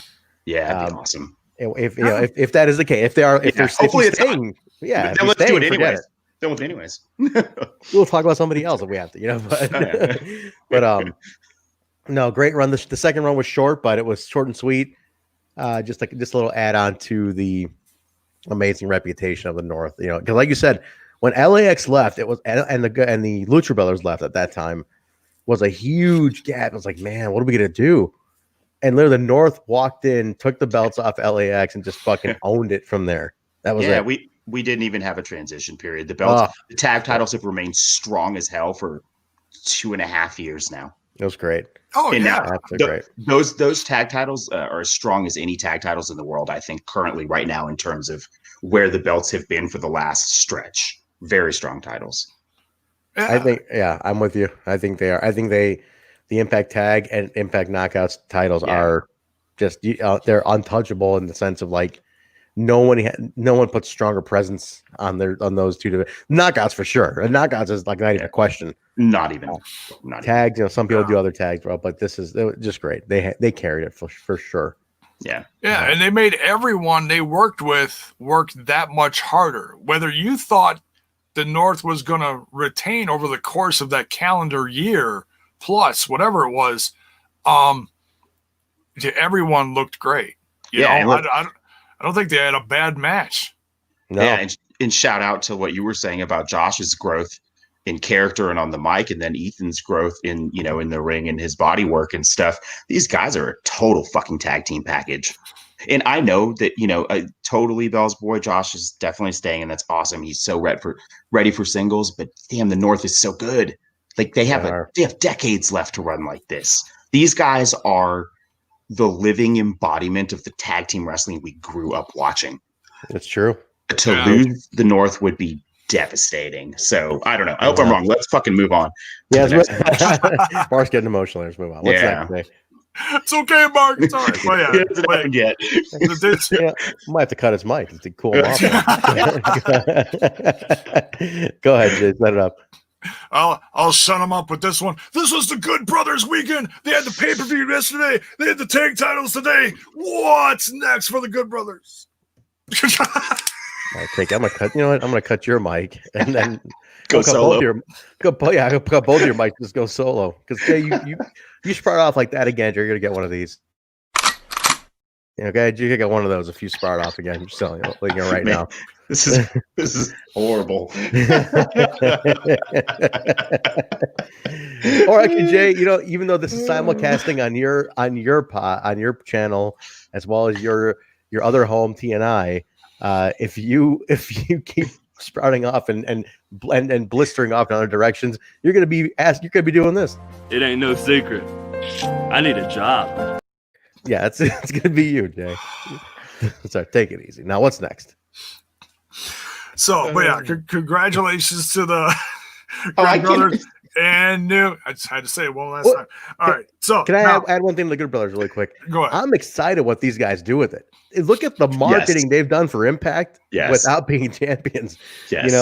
They're in fucking Forbes magazine, man, talking Impact Wrestling. That's all you got to say. They've had specials on Access. They have their own pay-per-view. Fuck you, buddy. How do we not have that soundbite in here? These guys now as I don't even know what that was referenced to. The fuck you, buddy. It's to Sex Ferguson, man. Sex Ferguson. This was last night's pay-per-view. The ball for a ball, man. Yeah, folks. If you want to see just the most insane stuff for $15 that you've ever seen regarding anyone from this brand of wrestling on a different playing level, go see the Talking Shop of Mania Part 2. Basically, this sums it up right here. You can. It pretty much. I'm pretty much gonna say that this is what it is. Talking Chopomania. One of these. And a little bit of this. And a little bit of this. And a little bit of this. Maybe a touch of this.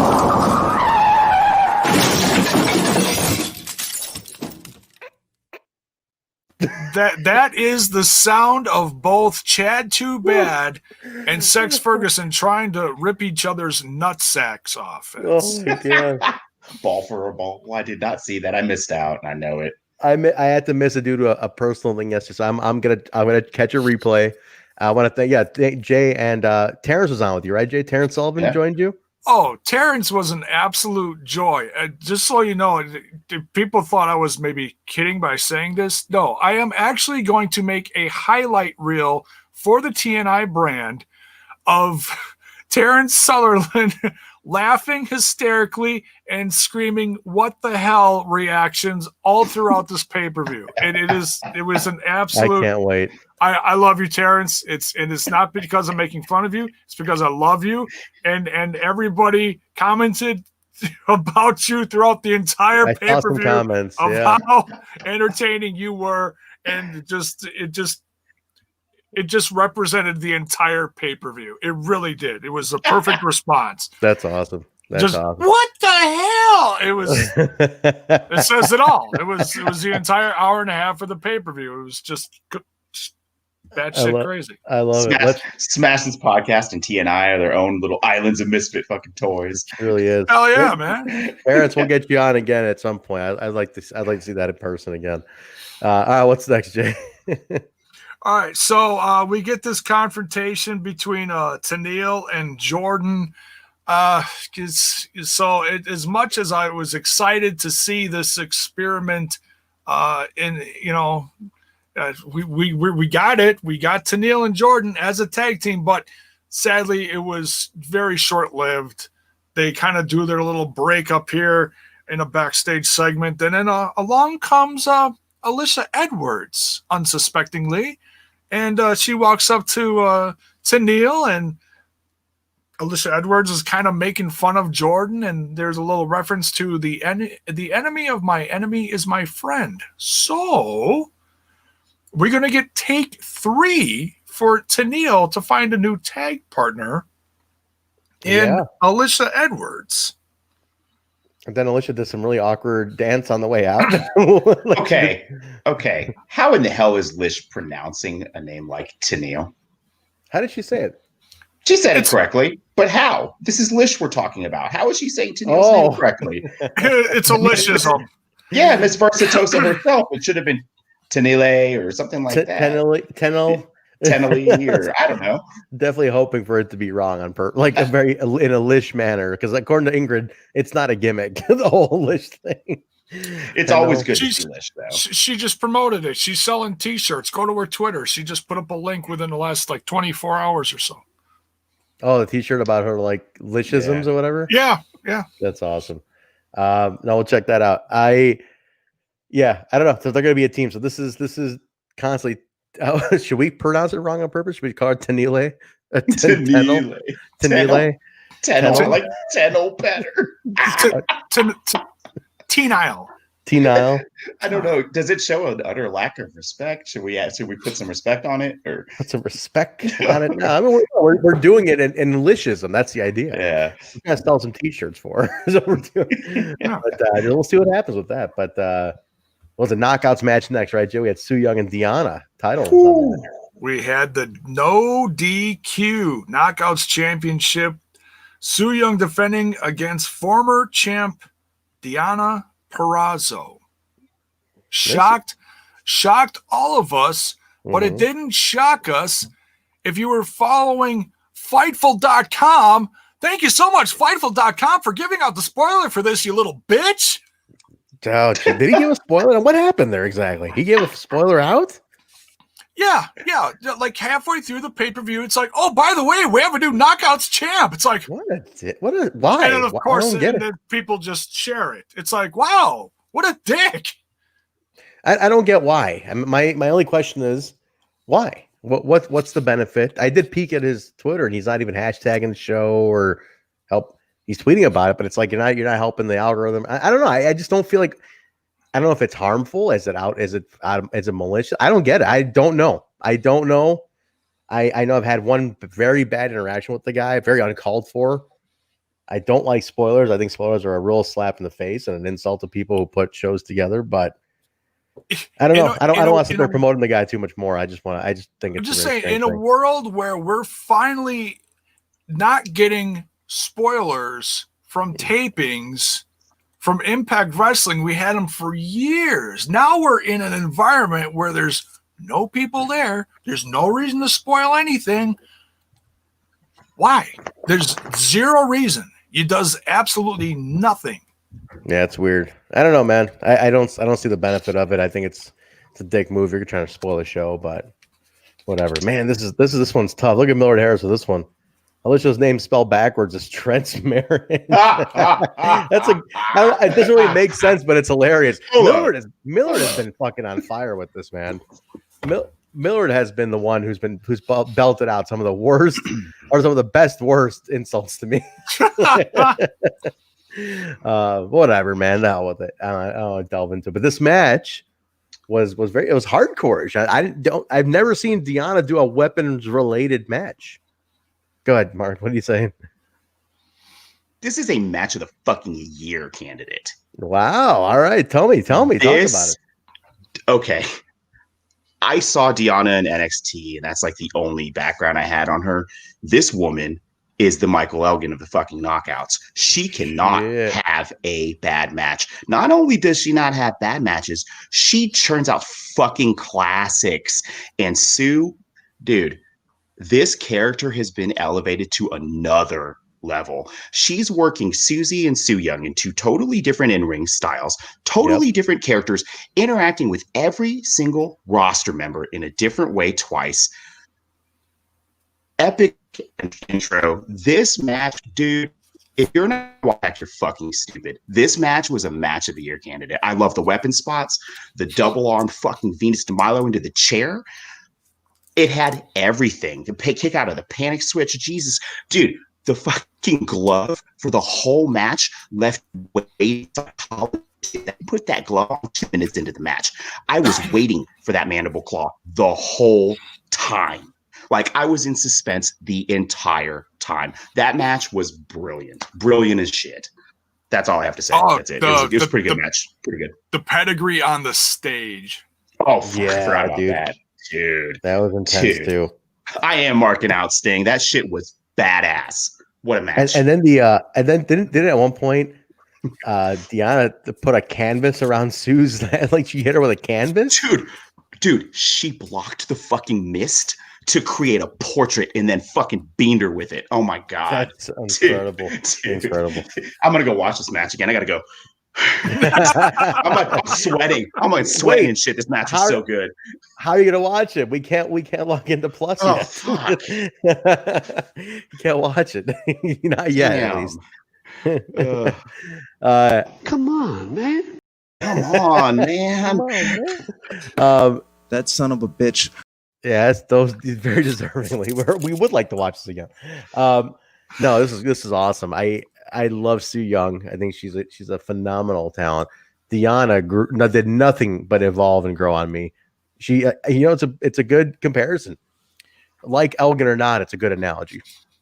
The thing is, she really is like that. She's the most versatile woman I've seen in a long time. Oh man, good.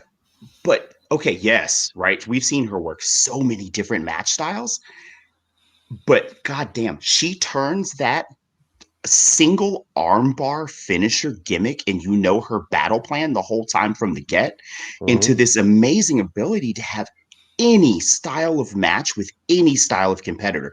She is absolutely the future. I mean, Su Yung is my preference here. I was rooting for Sue. I want it back on Sue. I don't know where we go with Sue now, but as an in-ring technical talent, have we ever seen somebody like Deanna in the Knockouts division that was quite at her level of proficiency at 26 years old? If they sign her for another 10 years, can you imagine? Yeah. I mean, dude, she's got some. She's only 26. Yeah, it's unreal. Yeah, it's unreal. Unreal. Anyways, I could go on forever about this match. Damn, that's a great point, man. Like, talk about them. They both shine so much. I mean, Oh man. And Sue looked so strong. It's not like She did. buried Sue here at all. Dude, she looked so strong. There was something different about Sue in this one. It's the way she worked the match style. She worked it different. We didn't see like the Tarantula Rana. We saw much more slow and stalking style. We saw power moves, pedigree on the stage. Sue's work style was she's brilliant, like another level brilliant. I'm a big fan of Sue Young. I think she's such an amazing talent. And I've always said I wanted them to invest more into her. And I know it's a little tough right now with the COVID shutdowns and things like that. But man, invest more in her entrance. Her entrance is epic. You know, keep the bridesmaids, add more lighting, more effects. They've been doing the fog, which is nice. I like the red lights. Yeah. Add more, add a thunder lightning effect, something to just keep that going. And like, you brought up the old WCCW and stuff. I pointed out to Jay during the match that she put that sock on so early. Again, for 10 minutes, she wore that sock before she used it. Yeah. You don't see that level of commitment anymore. Is it a Sue Young version of Socko? It's a bloody sock. But I mean, it's like that's a bloody glove.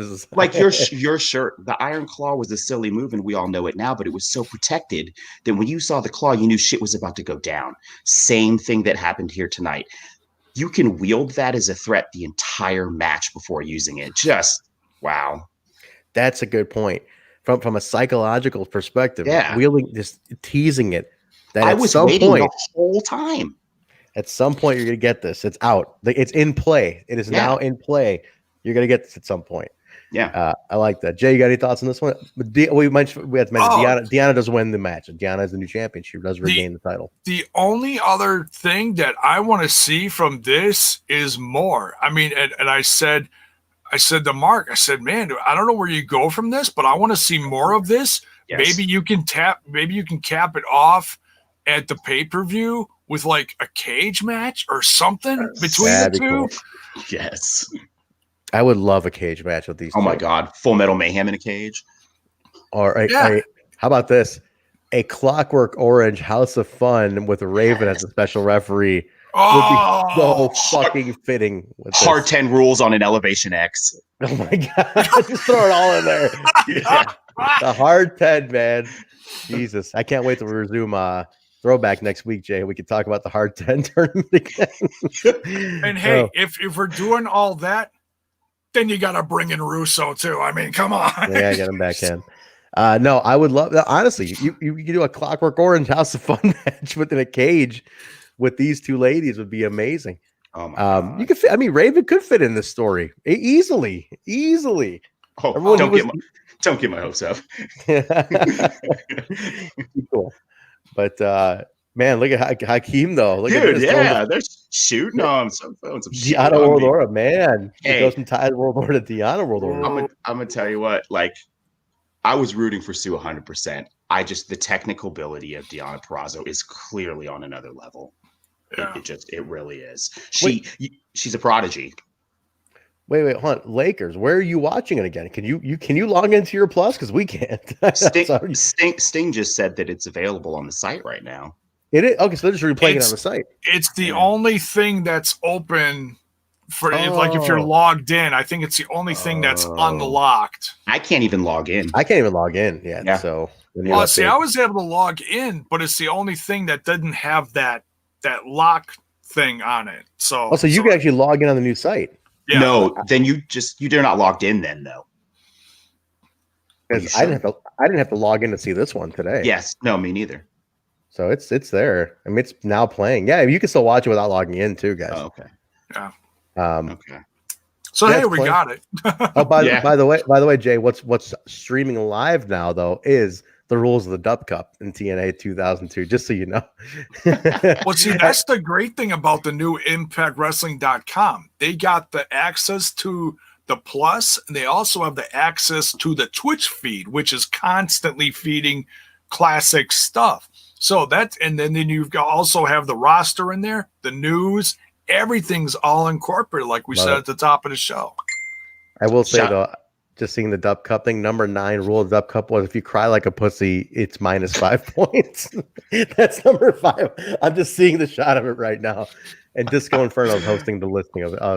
It's too much. I'm getting distracted. All right, shout out to Impact for getting the show down, all of us tonight. Yes. By the way, thank you. Yeah, I mean, it was it was down to the wire, but they did it. But wait, fuck you for all the stress for the last 24 hours, Impact. Oh my God. It was not fun, guys. It was not fun to deal with that. I was even best fan base. Oh, by far. I was even messaging Big Kev. I was like, "Hey, you got any hope on this? Do you know anything?" What do you say? He's like, "Man, we were waiting too." He's like, "We don't know either." Right. I'm glad they did that. It was. I mean, we still can't log in, but at least we got to see the show. That's what I'm happy. And about. It was a great show. The product's what we're here for. Yes. That's what. So after this, we got the announcement of the full brackets of the Knockouts Tag Team Tournament, title tournament, and the 2 out of house teams were announced. Oh, yes. Wait, here you go. 3, 2, 1. There we go. Look at that. There it is. Yeah, nice job. Let's display that. Go ahead, Jay. Run it down. So the top here, you got Tennille Dashwood and Alyssa. Very interesting. You got Havoc and Nevaeh. I can tell you, not to give any spoilers, but I can tell you who might go up on this one. Now this is really interesting. Now, remember I said this weeks ago. I said, hey, you got X amount of teams in here. You got to start seeing some fresh faces in here. And sure enough, folks, we are getting some fresh faces in this Knockouts division. You got Killer Kelly and Renee Michelle. This Killer Kelly, Basil has been chewing my ear off about, and is saying she's fantastic. So I'm expecting big things here. It's gotten a lot of attention online after the announcement was made too. Are anybody in the chat? You guys familiar with Killer Kelly? Give me your thoughts. Yeah, I'm not. I know. I heard she's fresh out of the NXT UK. Renee Michelle is what's that buddy of EC3's? Maverick. It's Drake Maverick's wife. Yes. So I was even more surprised at this. I have no idea what talent level she's at, but I'm very curious. Now next in line here, Jordan Grace and TBA. Oh man, folks, fill in the blanks. What do you think? I know I've put out a few guesses. I think the number one guess out there is Lufisto, but we gotta wait and see. Kiera Hogan and Tasha Steele. Say it right. Kiera Hogan and Tasha Steeles. And which real quick, Jay, I think people were mentioning in the chat that Kiera did post about that their official team name is Fire and Flava. Fire and Flava. Yeah. So right. I think somebody posted in the chat that that's the official team name that they're going to go by. Very nice. Okay, but go ahead.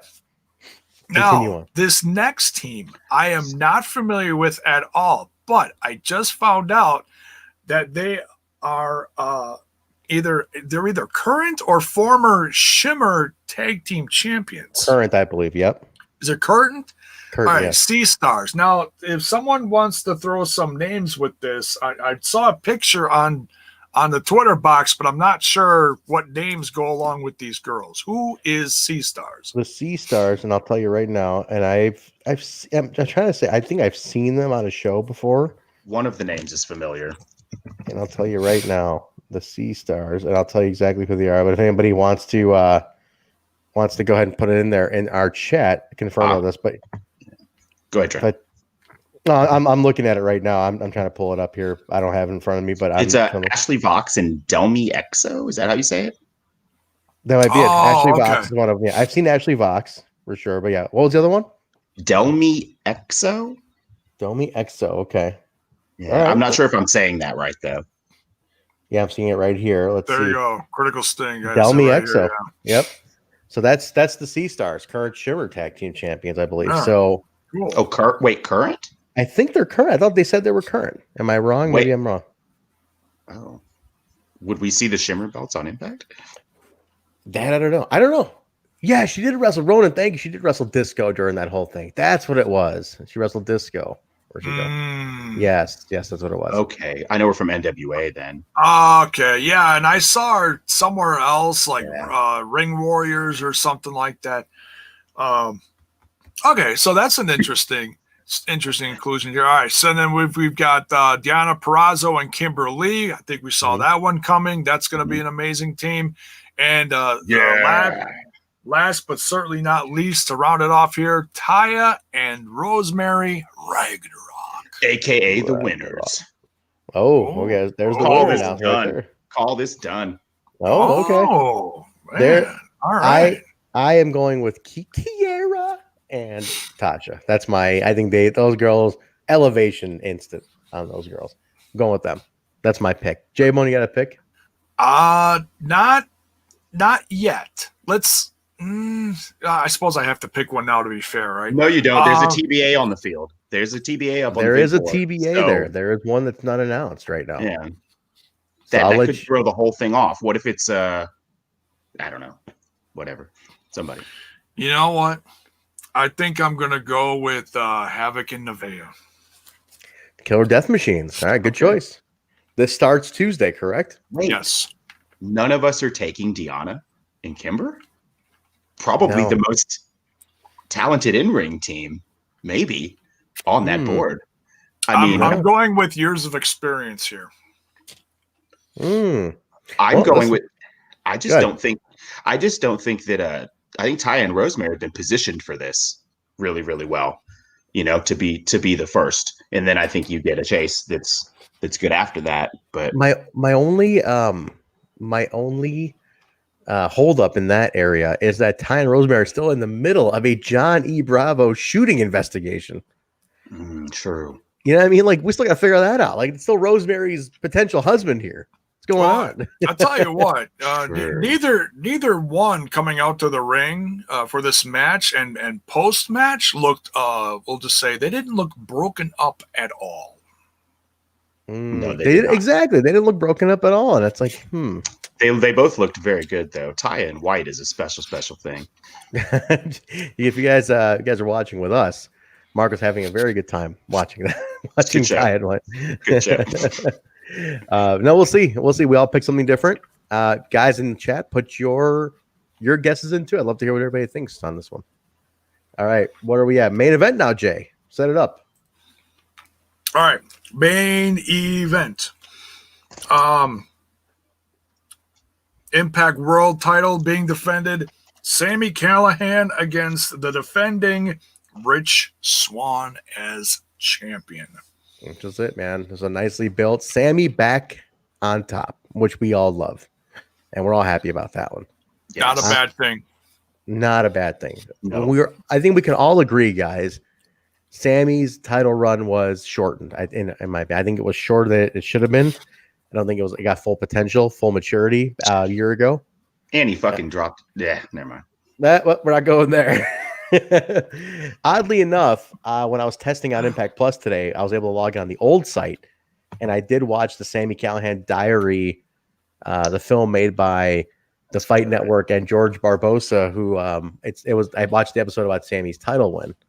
It's very emotional and it's amazing. If you guys haven't seen the diaries on Impact Plus, they're on YouTube as well. They're fantastic. That Sami one leading up to BFG was absolutely incredible. That's a great one too. Yeah, I watched the second one when he wins the title on Access, but the BFG one's great too. Yeah. It's like, it's emotional, man. Like you see the real guy a little bit, and it's great. But this was great to see Sami back on top. This goes back to a couple years. I mean, they had the big feud a few years ago too. I feel like Sami feuded with everybody in 2018. Like Eddie, Rich, like you name it. He was feuding with everybody that year. Yeah. Great match. I knew it'd be awesome. That's what I was telling Jay during the watch along, or when him and I were just watching it. I said, coming into this match, we knew what we were going to get. We knew it was going to be a fantastic match, no matter which way they, they decided. Oh yeah, and they showed the old footage from a couple years ago, back when Rich was X Division champion, but there was nothing wrong with that, because it just reminded people their history, and it brought it all current, because nothing's changed. These guys know, it just shows how well these two know each other, you know? Yeah. So it just brought it all current, that's all. There was nothing wrong with doing that. If that confused anyone, just reminding you, it's just, hey, there's history here, because I mean, it did kind of, like, this match did kind of like sneak up on us, like, oh, why is Sammy facing? Okay, so look, there is history. Yes, this came out of nowhere, but this is why it's still viable. So, yeah, no, for sure, man. It was awesome. It's great to see Rich just wrestling again. That's what makes me happy. Like, we never thought we'd see the guy, you know? Like, it's one of those things where, like, a year later, the guy's champion. Yeah, It's fantastic. And it's one of his probably his first, like, actual program outside of the win and the title run. This is like a nice little main event for him to have. And do you guys think he's lost a step, Mark? Like, has he lost a step, or is he pretty much? he looks the same to me. If he's slowed down at all, it's imperceptible to me. Same. I felt the same way. I don't see any. You wouldn't think this guy had a major injury. No, not at all. Jay, what do you think, man? oh, did Rich lose a step? You're just looking at it. Do you feel like he's lost a step? 'Cause I can't tell. You can never tell this guy had a major surgery. Oh no! I mean, he sold a little. Like he tweaked his left knee, which was his injured leg, right? Yeah, Mhm. he sold left knee. He sold his left knee. He tweaked it partway through the match in the beginning, and it just reminding people that he does have, you know, he just recovered from major surgery and a crap ton of therapy over the course of this past calendar year. So that brought a little drama to the match too. No, he looked great, and just these two, because they've got history, they know each other so well. They could take their time with this, and especially at the end, it was another kick, the finishing kick, boom, and it was, the whole match was so good, and Sammy was just like, come on, bring it, Great. you know, he was pushing him. It was something else. I think he did a great job. Huge put over from Sammy. 5 kicks, like, great finish, very reminiscent of shoot, I dropped it, but never mind. But anyways, right before that too, Sammy. So Johnny and I were talking about this. Mm-hmm. Sammy's kind of moved away with COVID, and I mentioned earlier with the spitting and all the gross stuff. You noticed that too? I noticed that in this match for sure. Yeah. He was not doing any of that. But he's scratching Rich's back repeatedly. Mm-hmm. And then he eats the skin from under his nails. It's disgusting. So sick. And then he rips out one. That's what he did. I didn't catch. Oh my Sammy God. is a dude. He's like Gigi Allen reincarnated. And then he rips out one of Rich's dreadlocks and makes a fucking dreadlock mustache with it. Dude, Sammy Callahan is awesome. I saw that. Where Josh like, is that one of Rich's dreadlocks? And I was like, oh my God, is it? If you go back and watch it, you can see Sammy reach down and rip it out. I don't know if it was like gig to be that, or he like fucking ripped his. I would hope he just rip out his fucking dreadlock. Dude, man, this is Sammy Callahan. Who knows? Well, yeah, but shit. I mean, fuck, that's gonna hurt. But Rich is also so crazy that I wouldn't be surprised, because honestly, I don't think this is the first time in Impact history that this has happened. I think there was like one other match about a year and a half ago, because he was gone for most of this year. So I'd say about a year and a half ago that happened to Rich. I don't remember who. It might have been in that gauntlet, but I think he lost. It was the gauntlet. Was it the gauntlet? Okay. Yeah, because we saw nobody ripped it out, but it like fell out or something. And I remember seeing it on the mat, and we're like, "Wait, was that his fucking hair?" Like it just got ripped out. We were too busy focusing on all the blood pouring out of Rich's face during that. Still his best match, in my opinion. His best match. Yeah, agreed. But no, this was great. A fantastic match. Rich does retain the title, but Sammy does not win. Absolutely not the end of it. Not the end of Sammy Callahan in the title picture. No way am I going to take that. No way. A lot of people in the mix on the title, but I can the logical one to beat Rich would be Sammy at some point. And then you can go off to other people from there. But I think Sammy would be a great main event. Hard to kill. Again, Sammy's like, I fucking lost it at this show. I'm going to win it back at this fucking show. You know, that could happen too. I'm excited about it. I mean, man, again, love seeing Sammy back at the top of the card, but it's Moose's time. I'm sorry, boys. That's the thing too. There's the Moose aspect. God damn. It has to be Moose next. I mean, if we're talking the world heavyweight picture, he's just plowing people. He plowed Willie over. This is a Willie fucking Mac, not a jobber. You know, Moose looked awesome tonight. He looked so awesome tonight. Moose, again, you said it, dude. When that music hits and the lights drop and Moose comes out and he's got that belt, he looks like what you envision a champion looks like. It's pedestal champion to me. You know, it's like bigger than life. If you watch some of the old NWA shows, when the champion would come out, Flair, a lot of times they would do the darkened arena and then they backlight the guy silhouetting. I mean, these were not elaborate sets in those days in the mid 80s, but they would backlight the entrance and it just was all you saw was the silhouette of the champion. It reminds me of when Moose is coming. It's like that silhouette moment. And even the music, you talk about Flair, we all know Flair's music. Moose's has that same quality, that grandiose orchestral, like, right as soon as the first note hits, Moose is coming. And then, boom, it's awesome. We need fans. Man. We need fans. We need fans back. We get this shit under control, please? Can we I have a question. Question for you, since we're running so late anyways. Do you wait to put the belt on Moose until there are fans? Oof, that's a good question. It's been 5 fucking years already anyways, right? Or however long he's been without the title. Yeah, I know, but it's one of those things again where it's like strike while it's hot. Yeah, you don't want to lose the moment for the sake of we don't know when the goddamn thing's gonna happen. Like when things gonna open up at this point. Who knows? Yeah. It's all speculation. We don't know. So who knows what's gonna happen? So I'd rather not lose the moment of the guy built via other avenues like social media and stuff. Right. For the sake of like, when the world decides to open itself back up, then we'll do that. Right. So, what if it's 2 years from now? It could be 2 years. Who knows? Never wrestles again or whatever. Yeah. Yeah. So that's the thing. It's like, why? Let's not risk that. But Jay, you want to wrap your thought on this one? We'll put a bow on it. Well, we can't forget Shamrock starts approaching the ring towards the end of the match. Yeah. Talk about it. That's right.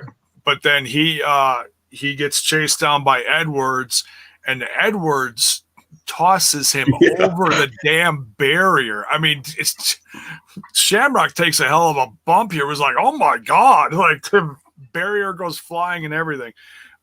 So yeah, that was a moment. So you program Edwards and Shamrock now. But we just saw Edwards and Shamrock. But you got to go back to it now that you have this little tease again. Now, yeah, I mean, I'm just wondering because it's they had chemistry in that sense. Man, they did. So it's like you only had one match, right? With those two, was that only just the one? Just the one. Yeah. So do you continue Callahan and Swan, or do you switch it up and make it Shamrock and Swan? And there's a few different ways you could go with this. And no matter where you go with it, I can't wait to see what's next. Hear me out on this. You give Shamrock is kind of the twilight, right? I mean, he's still around, but kind of. Yeah. Well, I mean, he's at the twilight, right? So, but here's the thing. So you have he did the Hall of Fame this year. Maybe it's a good way to cap him off by like he won't win the title, but like let him be in a title match. It's kind of like he gets a title match, and it's like cool. And you know what? He went over at BFG. We need 3. We need 3 so he can put Eddie over and leave on his back. It'd be a good way to do it. It'd be a good way to cap off. But even Shamrock's an old school guy. He's old school for sure. Like he would totally go out on his back for Edwards in a best of 3. He's still in shape. He works hard. He tries. He pushes his ability wherever he can. So Like even that bump he took today, it was a nice little like tumble over. The guy's 55 years old, for God's sake. Yeah, You know? that was an unnecessary bump. They could have done a simple chair back. Exactly. Bump. That's cement out there. Yeah. Yeah, So- they could have just ran him into the barrier. He could have sold it. No, he went flying. Exactly. That dude's all 110% or nothing. He is. So, but that was it, man. Rich retains. We got a couple ways we can go, but just a reminder to everybody: if you missed it or you want to rewatch it, I just confirmed right now. If you go to ImpactWrestling.com, click on the Impact Plus link, it is unlocked and you can watch it. So it is up. You can rewatch it. It is streaming, no problem. There you go, guys. You can watch it. Watch Turning Point 2020. But that's it, everybody. We went long on this one. Shit. But It's a good show. It was a good show. It really was. Very fun show. I didn't think it was going to be this engaging, but it was a very engaging show. You know? One final comment on that. I think we've seen a turning point, no pun intended. We've seen a turning point for the Impact Plus specials. They are another level now. Like this is now the level that you should expect your $8 to get you every month is a pay-per-view level show that you would normally pay $40 for. Once a month, you're going to get for $8. Plus, I like it. It reminds me of the Clash of Champions. And Jay, I think you might have watched this, like the old WCW Clash of the Champions. Yeah. You get a super card every month. Every couple months, whatever it is, you get a super show that you can hang your hat on a little bit and let people know. It's like, hey, this thing's we got some midpoint. You know, they're not pay-per-views, but they're specials, and they further stories. You get traction, you get title wins on them. Things happen on these. You got 2 title changes today. Yeah, pretty cool. I don't think anybody. I mean, I was hoping for the Good Brothers, but I don't think anybody was expecting Deonna Purrazzo to get that title back. No. So yeah, I mean, and we got some new players to the roster, some introductions, some new I don't know if they're permanent members. I don't want to, but whatever it is, it certainly adds depth to the Knockouts division. And hey, if you like what you're seeing when this tournament unfolds, let the company know. Absolutely. No, put it out there. You got to put that stuff out there because they need to know if you want these things to happen. I will say it's Impact listens, so you keep letting them know they do listen. Yeah, but no, that's it. That's good stuff. Let's wrap it up here. But I really enjoyed that one a lot, and looking forward to Tuesday. The fallout from this, and further and beyond. So. Let's get our plugs here. Mark, is it going to be Deonna World Order now, or is it just going to stick to time for now? No. Deonna's not even. She's not even my top 5 knockouts. All right. In the ring, she's just amazing. I'm quick. 2 Tya WO on Twitter. That's where you can find me. Sometimes you can find me here in the chat. Almost every show. Yeah, that's it for me. Thanks, guys, for having me. It was a freaking awesome show. Love doing it. Uncle Mark is always welcome. We're going to do some more stuff when we get this Patreon going so we will definitely have certain specials that Mark will be doing. We'll do something for sure. We will do something. Jay, now this is the simulcast, as we mentioned, guys. This is the Smash This podcast and Total Nonstop Impact simulcast on TNI, on Smash on Twitch too. But Jay, plug all the plugs. Where can they catch you doing other stuff, talking about up north, down south, everything in between? You can find me over there and here on Smash This podcast. You can find it on YouTube and on Twitch. Thank you for all the love in the Twitch tonight. It was great to see. Much love, everyone. And you can find Smash on the Instaneck, the Facebotch, and the Twitter box. Instaneck. The Instaneck I still pop at every time. I know what the fuck is he talking about? Hey, I have one small request before we go off the air, and that's we got to get to Zach Morris, man. This shit was fucking horrible. We're 2.5 hours in. Nothing was bad. Nothing was bad on this. I was here the whole time. But is that horrible? I don't know. Okay, fine. Mark was here, guys. Yeah, this is horrible. Fucking terrible. Thank you. All right, now I can go to bed. All right, guys, you can get me at Trent Davari over on Twitter. Also, the show is available at We Talk Impact, Twitter, Facebook, Instagram. Just type in Total Nonstop Impact, comes right up. All audio platforms: Apple, SoundCloud, Stitcher, Apple Stitcher, SoundCloud, Google Play, iHeartRadio, TuneIn Radio, Spotify, Amazon Podcast, Geo7, and Pandora. We're on like everything that plays audio podcast. Rate, review, subscribe. Total Nonstop Impact on Twitch, twitch.tv/Total Nonstop Impact, YouTube at Total Nonstop Impact, ProWrestlingTees.com/Total Nonstop Impact. So, guys, give us a follow. We're very interactive. Big thank you again to everybody who recently joined us on social media via the fight giveaway today and for the AAW one earlier this week and for the Turning Point one that was today. Really appreciate it, guys. It was a lot of fun to meet a lot of new people, a lot of new followers. Jay, we got a lot of new people looking at us nowadays. So yeah, it's great to see, man. We appreciate it, guys. Jay the brand keeps growing. TNI keeps growing. Smash keeps growing going into the end of the year, and man, it's good stuff coming, folks, and we're covering all of it. Whether you're an Impact fan or me over on Smash covering God knows what in the world of wrestling. So I got a lot of stuff. If Jay's not too burned out by tomorrow, we'll still do the Impact Plus weekly. Either way, I think we'll still do it. So, Mark, if you want to jump on that. How are we going to do it? I would love to, but I haven't watched. Wait, did I watch Explosion this week? Shit, we can't watch anything. I think it's unlocked also.